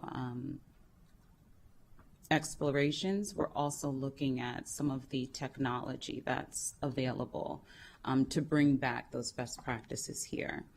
I know that we're going to get more information about the contracting and procurement of the current contract in Henrico County. And a lot has been said about that contract that was created before a lot of us joined this council. And not sure how much you know about how what went into this contract, if the contract was created solely through DEP or if the Office of Procurement was also involved. I don't know how this works exactly. Yeah, Councilmember. And if you can state your name for the sure. record. Jeff Seltzer, Deputy Director of DEP. I believe the initial contract was established through the Northeast Waste Disposal Authority and then transferred to the county, but we'll get you all those details about the actual contract as a follow-up. Okay, because I don't know if the prior council understood that we would be agreeing to pollute another county, another community. And so having that information beforehand about where the options exist for where our waste would go, where our ash would go is very helpful. And you've heard it from everyone. I've asked everyone. I've asked during closed sessions. I've asked in public about the RFP process. It's confusing to me that we are supposed to vote on something that we had no contribution to, no understanding of how we are procuring or soliciting services to process the waste. When I'm not sure about what decisions are going into the contract process, how the RESJ evaluation of the contract was conducted, how many alternatives were explored. I know that when we met, I believe we had 3 options that you shared with us before contracting with Henrico County. I don't know how many existed because that was before your time. And then understanding why those other contracts were excluded would also be helpful to understand why we ended up with the Henrico County contract. I don't know how much time is remaining on the Henrico County contract. So, Anyone? So in terms of the ash contract, You can remind me. my understanding is when the RRF was built, around 1995, there was an out-of-county landfill for the ash, and then there was a sort of reserving an area right near the landfill in our county as a backup. That's what people call Site 2. So that still exists. It's in the Ag Reserve. It's being leased for agricultural purposes. The ash went to a landfill in Southern Virginia that was only used for Montgomery County's ash. And that occurred from, I believe, 1995 until 2010. In 2010, the vendor that, Republic that transferred that ash, moved it to an Old Dominion mixed waste landfill. Again, it was before my time. My understanding is that you actually need something called alternative daily cover. At the end of the day, you need to cover, and so you're either digging up soil to do that, and they were using the ash for that, so it had sort of a beneficial use. At the time, that was considered by the state of Maryland to be a recycling, to be a good thing, and that material was actually being recycled. They've changed, the state of Maryland has since changed their description, and they no longer consider that recycling. So I think that's just part of the history of that. The current contract goes until 2031. 2031. Okay. And there is a provision that for us to change to another contract, we need to give 12 months of notice to change the ash location. Okay, and the We World contract is up until Also 2031. Okay, okay. But we have, for that one, we have a 6-month notification to close. Okay, okay. And so it is going to be helpful to understand all of the options available to us, and then identifying what our standards are for having the most efficient system and having the cleanest system. I think once we identify what our standards are, then it will be helpful to evaluate that criteria against any contract that comes before us or any technology that's out there. We know it's going to be costly, whatever option we explore. We've heard that if we stay with this contract, if we explore others, it's not going to be any less expensive, but it's going to be a long-term decision. And I want to just ensure that we've exhausted all of the resources available to have all the information to make the best decision when the time comes. And time is of the essence. 2031 will be here before we know it, a year before, 6 months. So I'm glad we're having this discussion now. We're getting all these questions out. And then just want to make sure that the council is part of the process moving forward. It's a bit frustrating to get information after the fact and to be faced with making a decision with what's left of the decisions that's made across the street. And so I'm hoping that as we move forward, that we are doing this in concert together and that we are part of the decision, because we're all going to have to answer to our residents when we make the decision of what direction we're going to go in. And so I'm just very appreciative of the transparency that you have provided since you've started, and I just hope that continues. Thank you. Thank you. Next, Councilmember Evan Glass. Thank you very much, Madam President. Thank you to my colleagues for all the questions and thoughtful comments. I've been taking notes based on everyone's questions and some of the responses, but I want to center ourselves again in this conversation, which is how do we reduce our waste stream, and the waste that is produced, where does it go and how is it disposed of? One element that has not been talked about, but I want to bring it into this conversation, is the upgrades that we are making to the transfer station. I think it's about $11 million in the CIP. Can DEP talk about what those upgrades to the transfer station will mean to waste management more broadly? Yeah, I'm going to ask Jeff to respond to that one. Yeah, sure. Thanks, Council. The upgrades to the transfer station, I think, those are needed upgrades regardless of the decisions we made. We know we're going to continue to use we anticipate continuing to use the transfer station regardless of the choice we make, and there needs to be ongoing upgrades and maintenance for fire systems, fire suppression, electrical.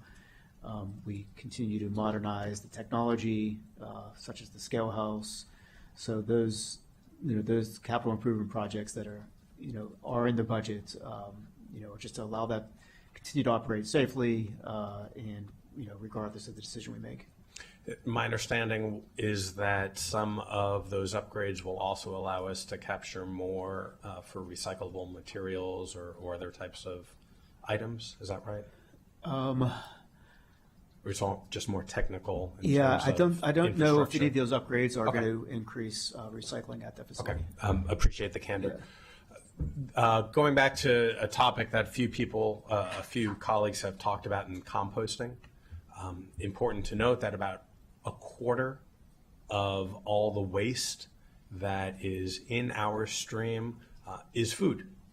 And so there absolutely has to be emphasis on composting if we want to reduce our waste stream and reduce whatever comes after it, whether it is maintaining the incinerator, building a new facility, shipping it somewhere else.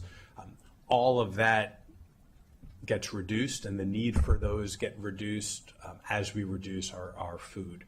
And to the points that have been made, I applaud the county's efforts. I applaud DEP in making sure that there are more communities that have composting.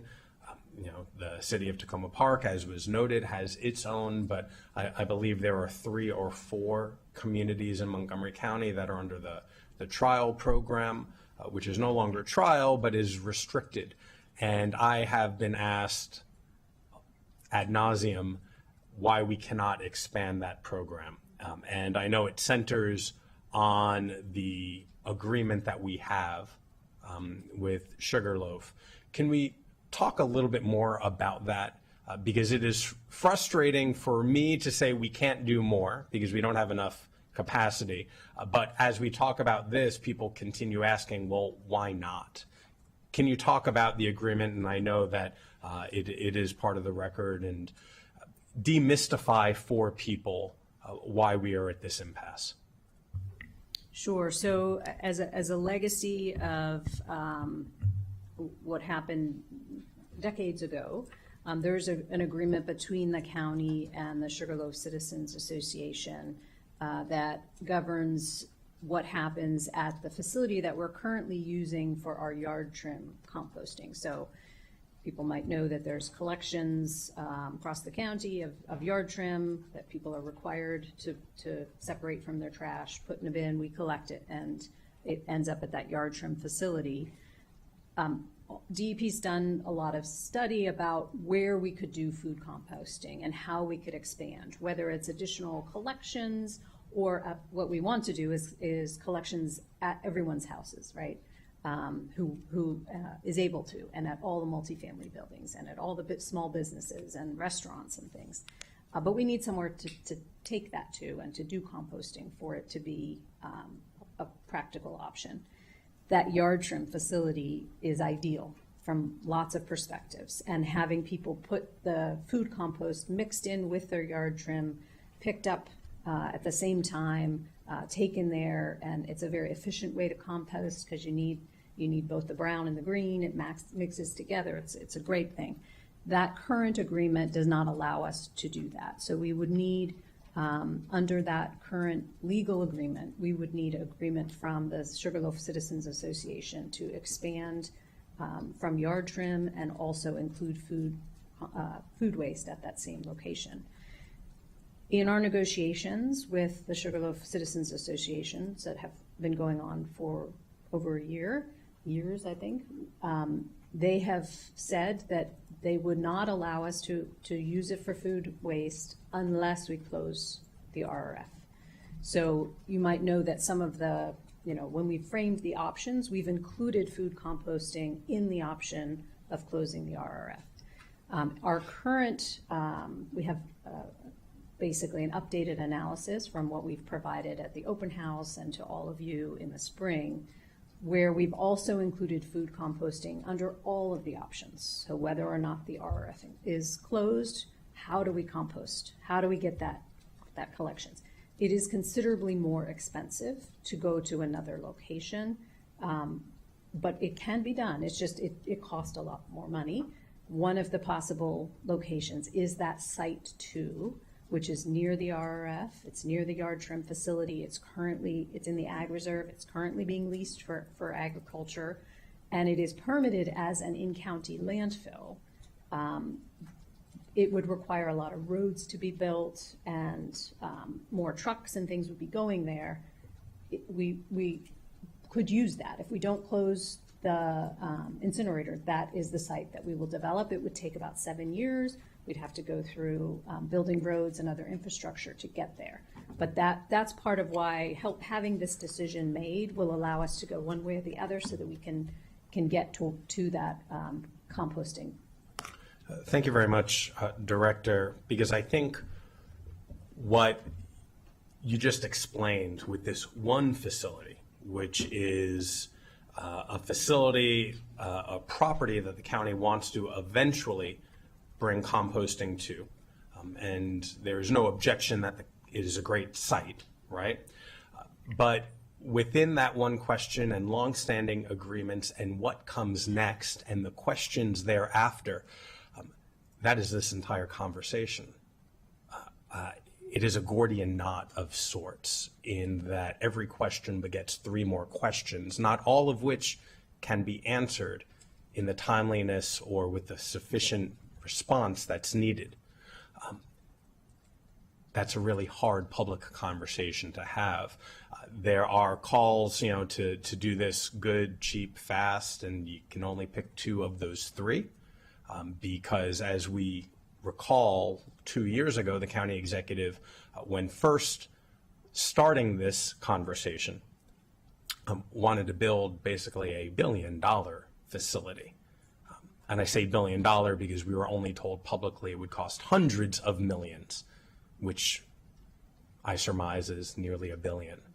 And the other aspect, instead of good, fast, and cheap, I think what we're really talking about is good, fast, and equitable, because those are components that are near and dear to us and to who we are as a community.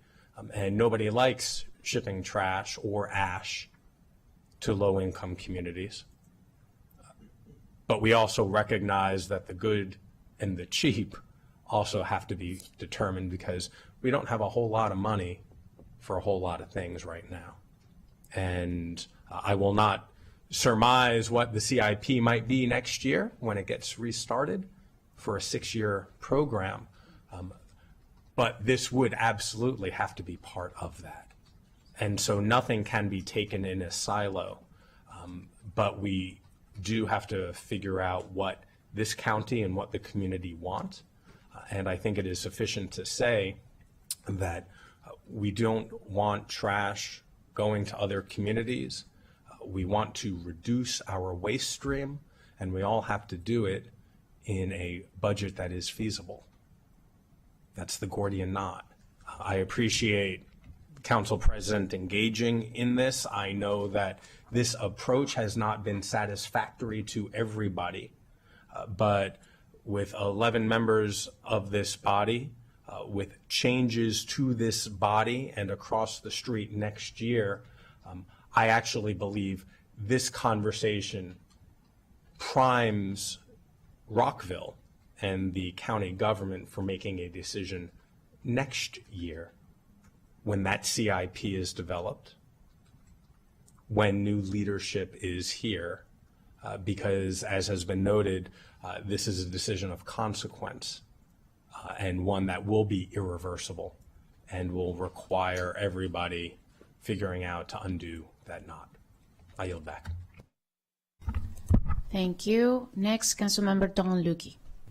Thank you, Madam President, and I am grateful for my colleagues and all of their many questions because they are also questions I have and I share in, and I think it's important to note how every single person up here shares care and concern with respect to the ultimate destination of the waste of this county.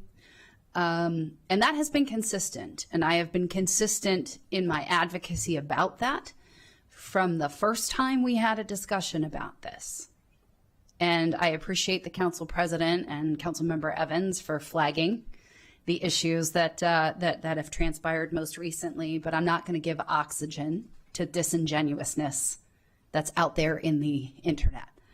That being said, and it did come through in the slides and in the presentation we had so far, talking about the concept that was presented in 2025 to this body. And I want to flag that because it was a concept. And a lot of what has been happening now is coming from, these are decisions that need to be made by the county, and these are things that we need to be dealing with. And I appreciate the level of attention and the schedule we have before us for diving deep into this. But it's been very heavy on urgency in one direction, without a lot of logistical details. And that's the basis for the questions that are coming up here and that we really need to suss out. And so, I know we did talk about the settlement agreement with Sugarloaf, and I thank Councilmember Glass for raising that. It's been amended 7 times already. I just want to point that out because I also think it's important to the community to know it can be changed. It can be amended. And if you want good, positive things to come, everyone's got to come to the table and have a good faith discussion about that. And that does mean give and take. I also want to thank Councilmember Stewart for pointing out the issues, and others have raised this, where we're not always privy to the contractual terms of things that we should know when we are making decisions. And I like reading contracts. I really do. I like marking them up. I find it fun. It's part of my professional background. But I am totally on board with doing that now because it is of such great consequence. It really truly is a once in a lifetime decision here. And because of some of those things not being as transparent with this body during the past 8 years, with respect to this or other things, there's some broken trust. And we need to fix that moving forward. And I think, this body certainly is willing to do that. And we hope that that is the tone of the future. I do want to note that I have organized a community meeting on September 2nd, and I want to thank you, Director Macedonia, for your support and that you will be there. And I know Councilmember Katz's office is aware, hey, everybody, we're having a meeting on September 2nd because the city of Rockville, and I want to again thank Mayor Ashton and Councilmember Barry Jackson, who I've been working with on this, and my community in Durwood, have a lot of things they want to know, have a lot of things they deserve answers to. And I appreciate the questions related to the trash truck, but one of the things I think would be helpful if we can get before then so that we have it prepared to discuss that night, in addition to the things that Councilmember Katz already raised, the truck transport of ash quantity versus truck transport of landfill solid waste. So there's side-by-side comparisons. I also, I noticed that in the pyramid on the slide that Mr. Levchenko had, where the different ranked priorities and processes and things, we're real light on those top ones. We haven't, I mean, we do a lot. We do, but given the size of our county, like one of the things for me and I've raised this multiple times, is we don't have unified trash pickup across the county, period. We don't. So we do a good job with the recycling and we do the yard waste, but we still, if you want to talk about trucks, truck traffic, trucks schlepping around neighborhoods on different days of the week, sometimes in the same neighborhood because there's 4 different contractors picking up the same neighborhood's trash, that's a problem. We should be doing better for that. So if we're thinking about how we're going to make unified food scraps composting happen and pick up for that happen, we should be thinking about that with respect to the remainder of the solid waste too. And the reuse of methane gas versus reuse of electricity. We've not seen a comparison of that in a way that lets us see them side by side. So I think that would be useful. I'm sorry, I have a lot of notes because we've had a lot of questions. Roadway wear and tear. We didn't talk about that.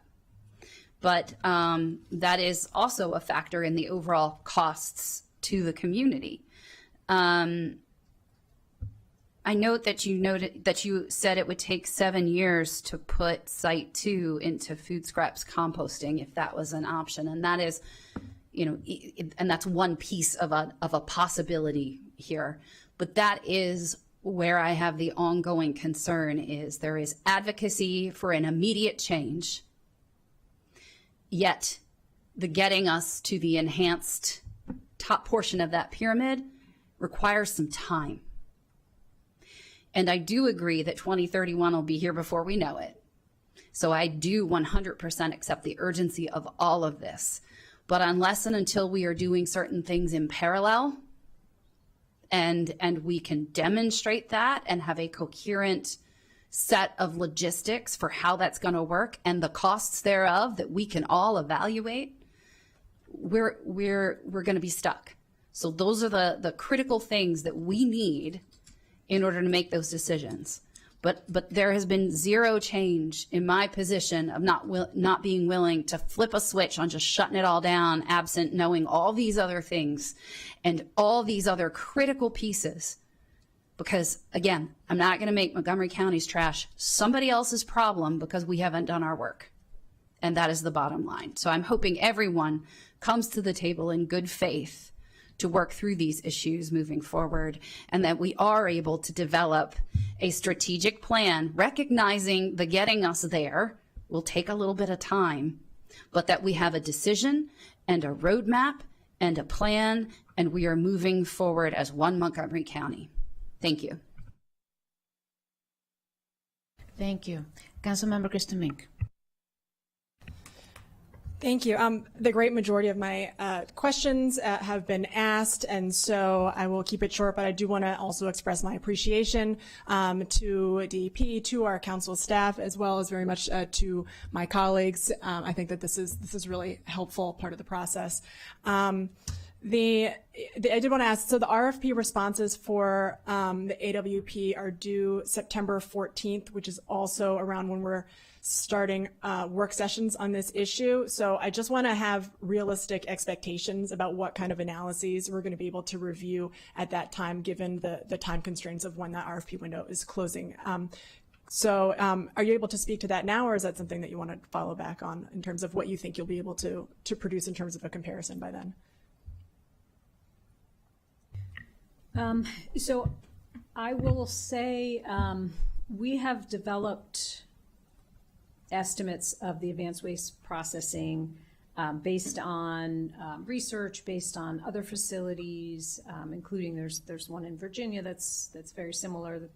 There's a lot of them in the country and in Europe, as you mentioned earlier, council member. So we have I think very reasonable estimates, but as you said, we'll get more detail from the actual vendor bids.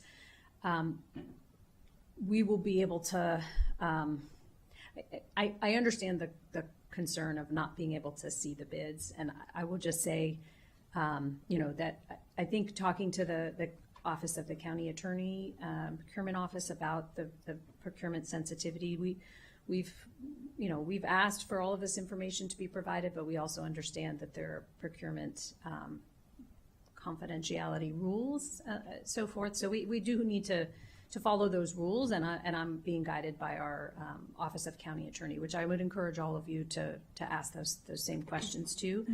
Mm-hmm. So I don't want to overpromise that those bids will be provided, because my understanding is that that's not within our county procedures. But in terms of being able to provide the range of costs, and are we in the right ballpark with the estimates that we've already provided based on our extensive research and all of the data that's out there already. So I think we have a good amount of information on the possible cost of advanced waste processing.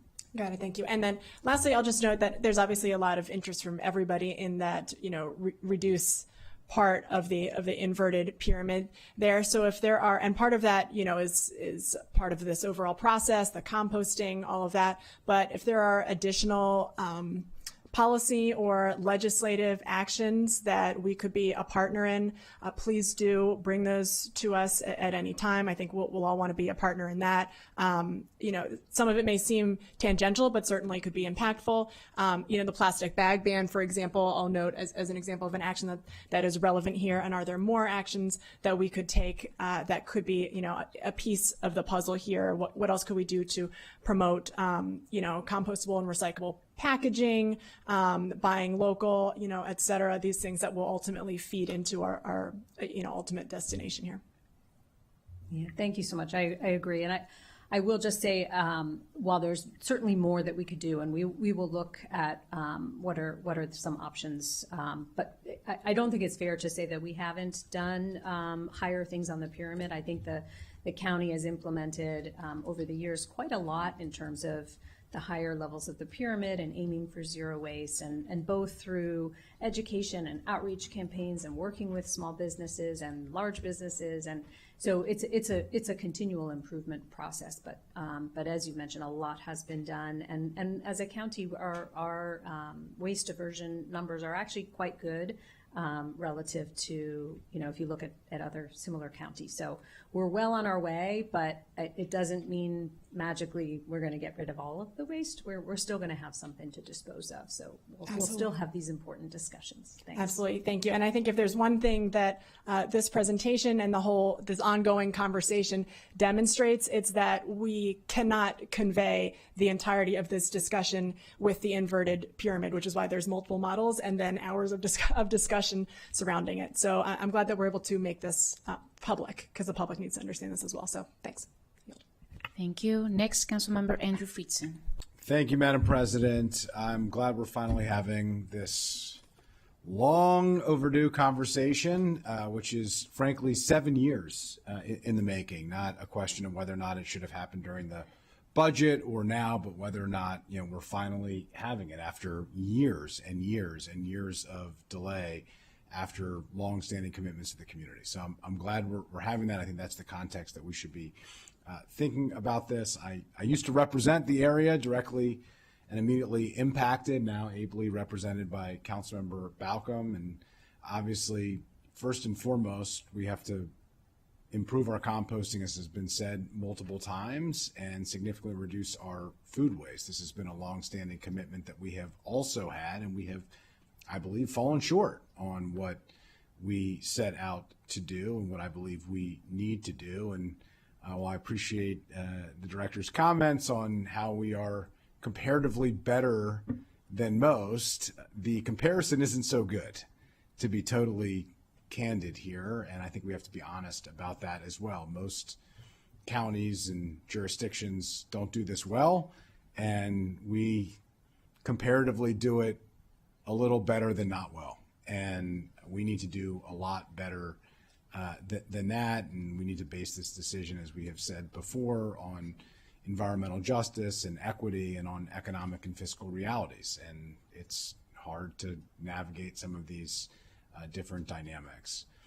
It is a generational decision. I think that should weigh on all of us very heavily. And it's not an easy decision in the sense that we're charged here with the least worst option, because there really aren't any great options, because we are where we are with our waste diversion not being at the level that we would like, and aspirationally where we hope to be, but out of sight for most residents when the trash leaves their homes or their businesses, but top of mind for a municipal jurisdiction like ours that has to figure out, what do we do? One of the basic functions of local government is, how do we handle the waste that is produced, and how do we do it in a reasonable, thoughtful, economically, environmentally just way? Appreciate Councilmember Jawando noting how long we've been talking about this, and that the county's been sending our ash in a way that is environmentally unjust, that is not consistent with our priorities. And I am very concerned about that, continue to be concerned about that we are committing, acts of environmental injustice every day as a result of that. And that could have been addressed years ago as well. We didn't have to make a generational decision to do the right thing there. That wasn't done. And I think we have to acknowledge that as well, and express our significant disappointment in that. And it was noted earlier about the advanced waste processing and the RFP for that. I'll just note, and council staff set this up as well, that should be a different conversation from this, because the advanced waste processing is really not required in the decision that we make here. We can do it in both circumstances, and there are a lot of unanswered questions about the cost effectiveness and the viability of that process. I am hopeful that it becomes an extra layer that allows us to move a little bit closer to the reduction in our waste that we would like to see. But ultimately, I really don't think that we should be holding out on the outcome of that RFP to get more information on advanced waste processing, because it's an and nice to have, but it's not an existential need like the rest of this conversation. So I just think it's important that we separate these two issues, because they're perhaps related, but they are not required.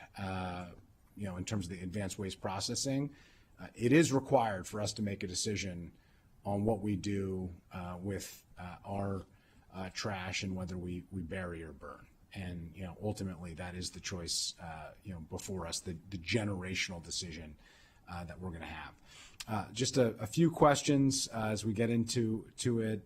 What's the status? You heard earlier, and it was mentioned earlier, about the dioxin leaks. What is the status currently of the dioxin leaks? Where are we? Councilmember Balcom raised this. It was raised by a couple others as well. And where is that currently? Thank you for the question and also the remarks. So the facility, after experiencing some exceedances of air toxics, dioxins, furans during compliance testing, underwent significant inspection and repairs of all of the units, and all of the units are now in compliance, have passed those tests, and the numbers are significantly below the permitted levels. And the expectations there aren't going to be issues moving forward, or what is the status of that? So, I think, to be frank, it is an aging facility. So, I think we know that it's at the end of its useful life without major investment. And I think that's the information that DEP has brought to the council today, previously, that it is time for a decision to either undertake major refurbishment of the facility to give it an additional, say 25, 30 years, or to close the facility and move in another direction. And I think that's the very decision that's before us. I think if you think of the analogy of an old car, you can fix one thing. That doesn't mean something else isn't going to break tomorrow. I can't say there's not something else that might break. It is aging. We are investing according to the negotiations of the emergency contract extension that was signed, I believe, 1.5 years ago or so.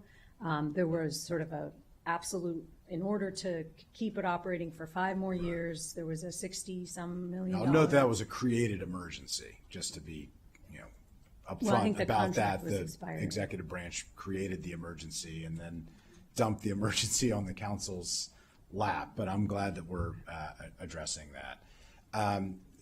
There have been a couple references to the hierarchy,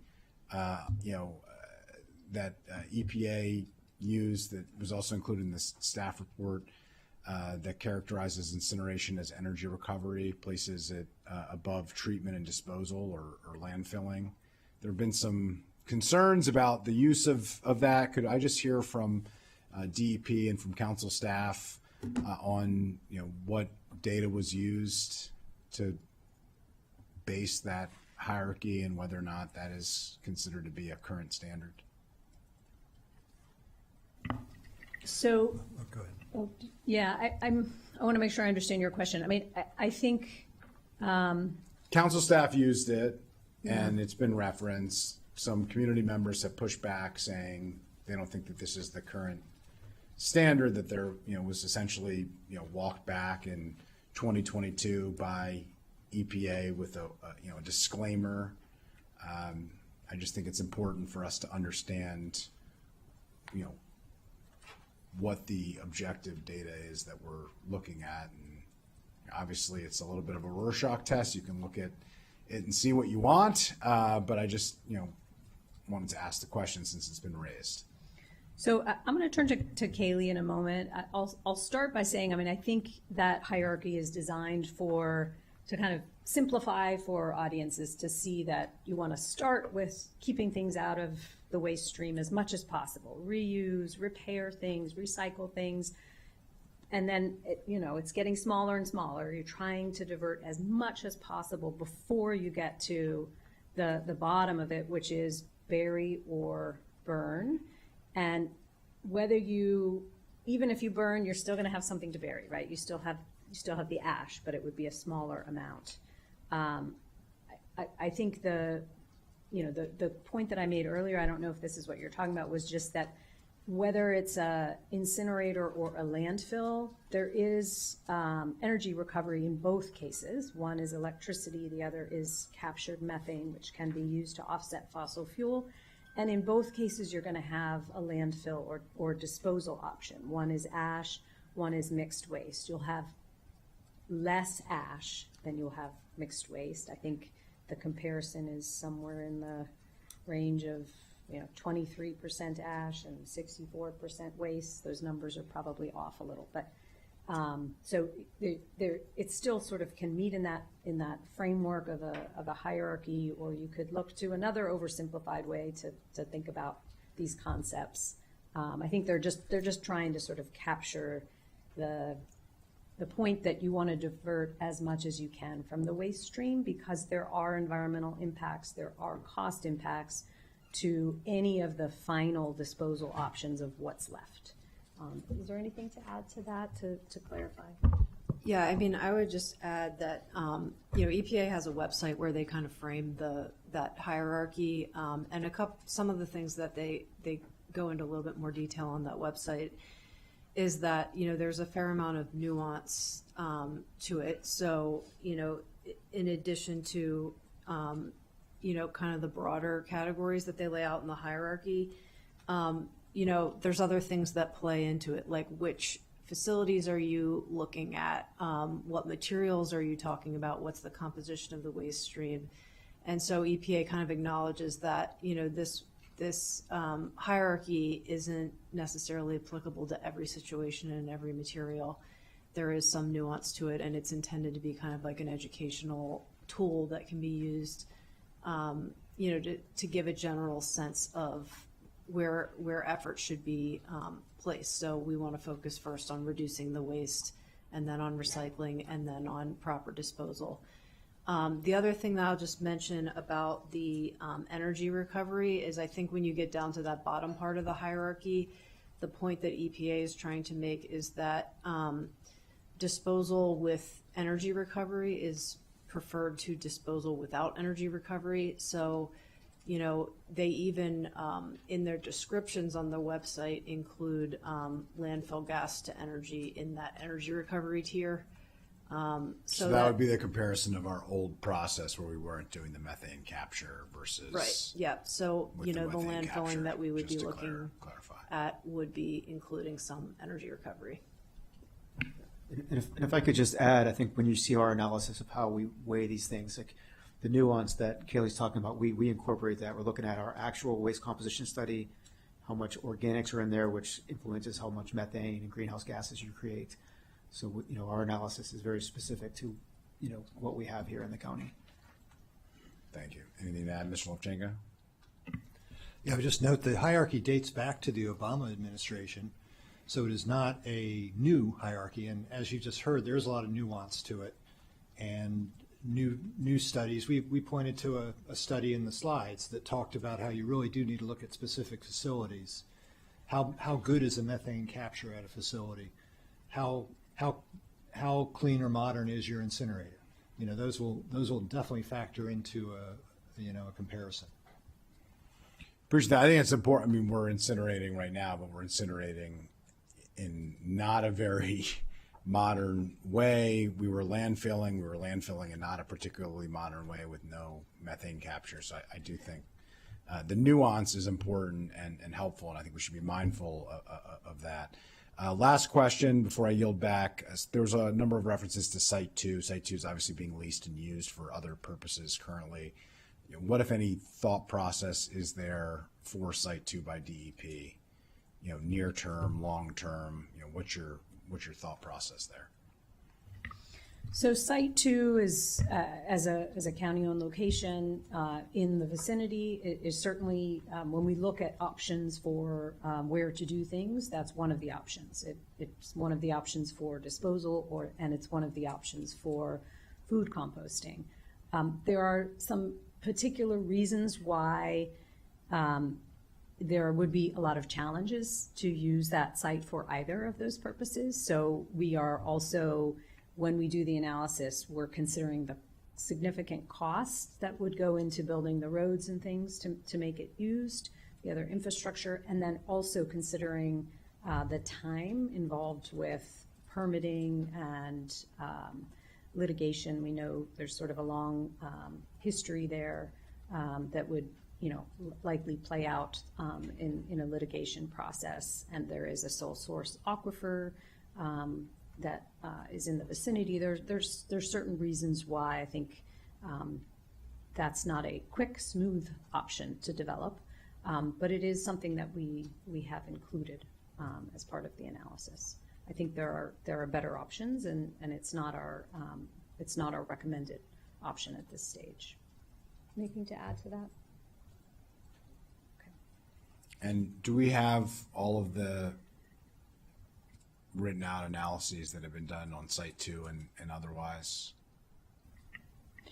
So we have provided a lot of information to you all ahead of the budget process in the spring, and from the prior questions. And then I know there's sort of a new set of questions, which are in some cases the same questions in different ways. So we will provide that information to you again. I think, I'm not sure. Yeah, my question is, you said you've done an analysis, aspects. and it just would be helpful for us to receive a clear depiction of what those analyses have been for our consideration, and if appropriate and legally allowed, the public to be aware of what those analyses are. Because I think there's, a lot of times in this scenario, and you're hearing some of the palpable frustration from some colleagues as part of this, where it's, well, don't worry, we studied it and this is our conclusion.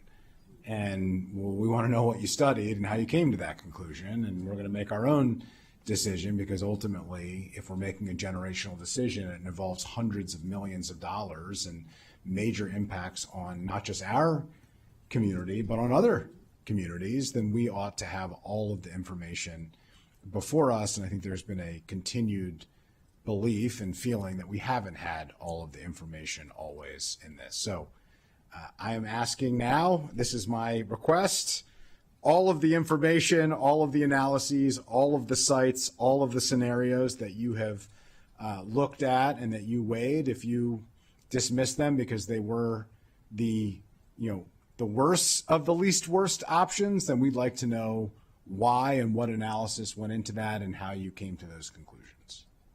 Okay, we will send you, in particular, the food composting analysis of multiple sites. Again, some of it was dismissed fairly early on because of the significant difference in cost and time, the extra cost and extra time to devote that. Just be helpful to know exactly what was the amount of time, what was the cost, why was it dismissed, when was it dismissed? I mean, if you dismissed it early, just tell us when and why, and for what specific reasons. And if it's as obvious as you're saying it was, which perhaps it was, then we should all come to the exact same conclusion. But at least we'll be confident in the conclusion that we have reached, and we'll feel confident in why you reached it. We will resend it. Thank you. I appreciate that. Well, thank you to everybody. This is a very serious conversation, a very important conversation. I am very glad we are having it, and I look forward to us making a decision during this council term. Thanks. Thank you very much. And I have somebody who wants to ask one quick question. Go ahead, Councilmember Lorenzo. Thank you, Madam President. So Councilmember Katz mentioned homes in the county's trash all go to the Shady Grove processing facility. Does that include the HOAs and the condos who are privately contracted with trash companies that are different from the county pickup? So yeah, I'm going to ask. They all start there. Yeah, I'm going to ask my colleague to respond. Thank you. Kaylee, please correct me if I'm wrong, but the private contractors can come to our facilities, but they're not required to. So we get some of that trash, but some of it can go to other private facilities if they choose. So we're not it's a mixture. sure. about all of the trash processing within the county or how it's getting processed outside of the county? Is there a way that we, go ahead, Mr. Well, Levchenko. for single-family homes, regardless of what district they're in, Yes. The homeowner pays a disposal charge Yes. on their tax bill. Mm-hmm. So the collector, whether the whoever's collecting the trash, does not pay a tipping fee for single-family trash Okay. going to the transfer station. Okay. So are they required to go to the transfer station? No. No. But it's either that or they pay a tipping fee somewhere else. Okay. So they are more than likely going to the transfer station for single-family home trash. Yes. Now, municipalities, multifamily, those are different. But it's what's on their tax bill. This district, the sub-district A folks pay a disposal charge and a collection charge. The Okay. collection charge pays for the county collection. Okay. Or the county contracted collection. In sub-district B, they only pay, the residents only pay a disposal charge. They don't pay the Okay. collection charge. They pay that either by themselves or through an HOA. Yes. Okay. Okay. This is more complicated than I thought. So it would be helpful to understand if we can find out how many other multifamily condos and HOAs are part of the number. I think you said the 80,000 visits to the processing facility, but that's only for single-family homes. Are we able to track the other residential processing? DEP does track a lot Okay. of data going in and out of the transfer station, so they probably don't have it at their fingertips today. Yeah, yeah. But just in they track where it's preparation going. for the fall would be helpful to understand. And we how- also make estimates of what trash is leaving the county. Okay. As part of our And waste where it's generation going. analysis. It's not all the trash generated in the county goes to the transfer station. Exactly. So we do try to estimate that as part of our waste generation. Oh, this is a murky situation. Okay. I look forward to the fall discussions. Thank you, everyone. Thank you. I'm going to ask colleagues for further questions. Please email Director Macedonia, but always please copy or council staff, Mr. Lechemko and also Aaron Trumbuka will be great because we do want to keep track. We're going to have sessions every other week and we need to centralize all the information so there are no hiccups. So stay tuned for that. Thank you for coming today. We're going to move on to the consent calendar. Before I ask for a vote, there are two things that I need to raise. One is I'm going to pull item E as elephant. We're going to discuss that item after we vote for the consent calendar, and then we see how we go from there.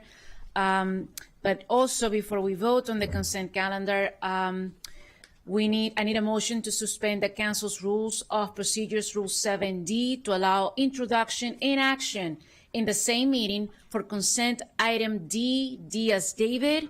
I need a motion.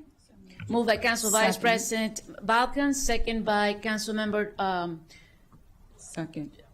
It's me. Lorian Sells. So 3 hands. Lorian Sells. All those in favor, please raise your hand. And it passes. Now we'll entertain a motion to approve the consent calendar as it is written. Moved by Council Vice President Second. Balcom, second by Council Member Wojawando. All those in favor, please raise. Okay, yes. Thank you. I'm going to vote for this like we all are, but I want to mention, we didn't pull it off, the D item. I didn't want. Yeah, I want to mention it though, because this is to put on the charter that we have to do pending the required signatures of this petition to put a question A on the ballot. That's why we suspended the rules. And this would be a really bad action if it were to pass. And I just want to say that from the dais today, there'll be more to come on this, but this would require us to only be able to spend to the rate of inflation of the previous year, which does not take into account costs that happen, additional costs. It would hurt our school system. It'd be a very bad amendment. But we are required to put it on the ballot under current rules, so I will vote for it. But I just wanted to mention that. Thank you, Madam President. Thank you. And when everything is certified, we'll talk about it more. So that's why I didn't want to mention it. But anyway, moving on. All those in favor, please raise your hand. Any passes. Now we're gonna go back to item E. I'm gonna ask staff to please come forward and explain. Item E action is a resolution to approve a franchise agreement with Shentel Asset Entity First LLC. I know why this is in the consent agenda, but I need staff to please, and if TEPS wants to move forward to the table, please also do so. I'll turn it to staff now. Thank you. This is a resolution to approve a franchise agreement. So the way that it works under county code is because this equipment is on structures that are in our right-of-way, while the county executive negotiates these agreements, the council has to approve them. So Shentel is a company that will be using poles that have a different owner but are in our right-of-way. And so this agreement is for a 10-year term to allow them to place that equipment. And I will turn to Tebs if there's anything to add.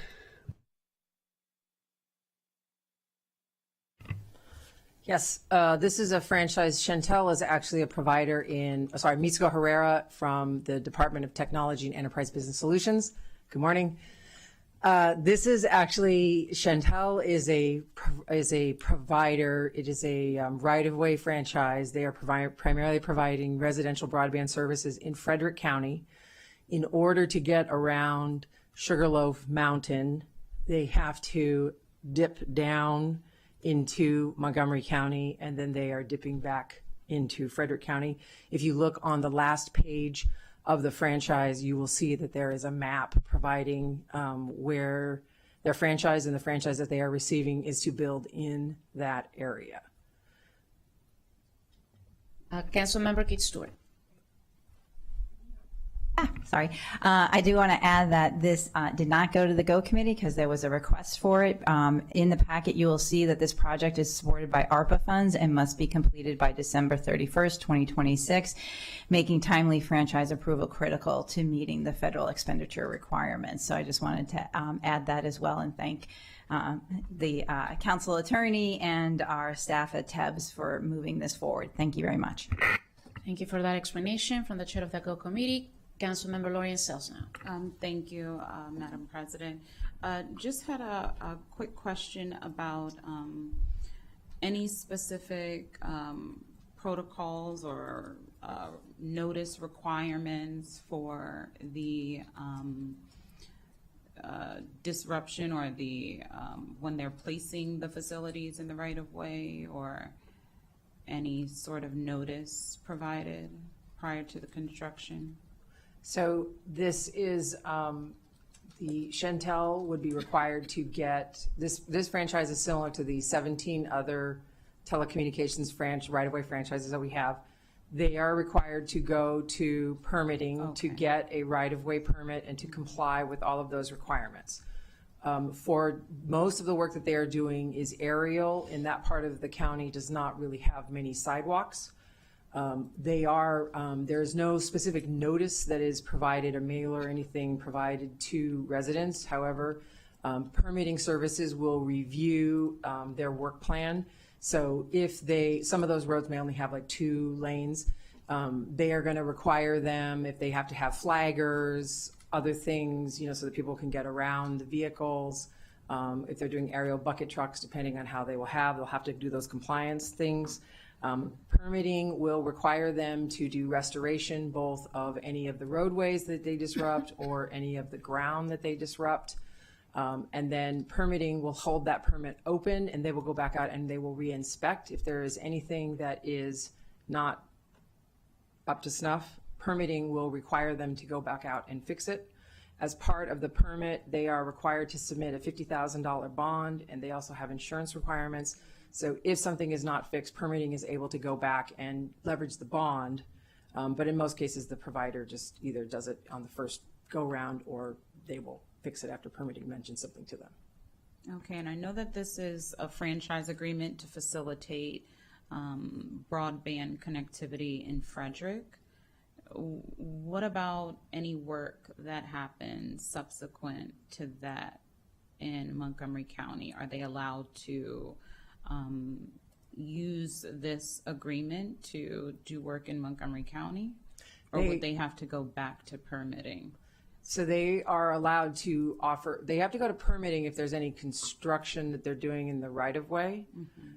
They are allowed to offer service along that route, and there's a description of it.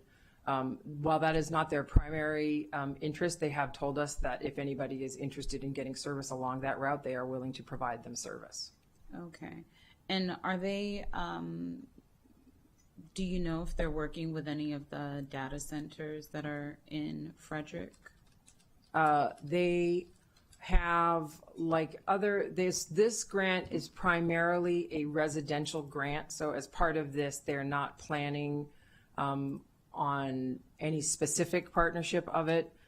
Where they have facilities that may pass it, like other entities, they would pass it, but there is not a plan or anything specific in this grant that is designed to address or serve a specific data center.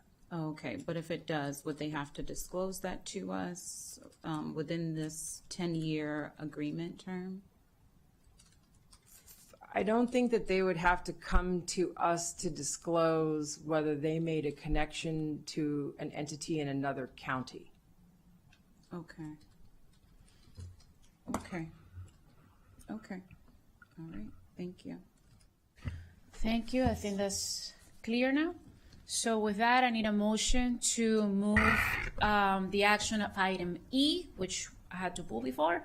Can I get a motion? Moved by Councilmember Kate Stewart, second by Vice. Balcom. Man, it's been a long morning. Balcom second. All those in favor, please raise your hand. It was unanimous. With that, the meeting will resume at 1:30 p.m. We're now in recess. Thank you.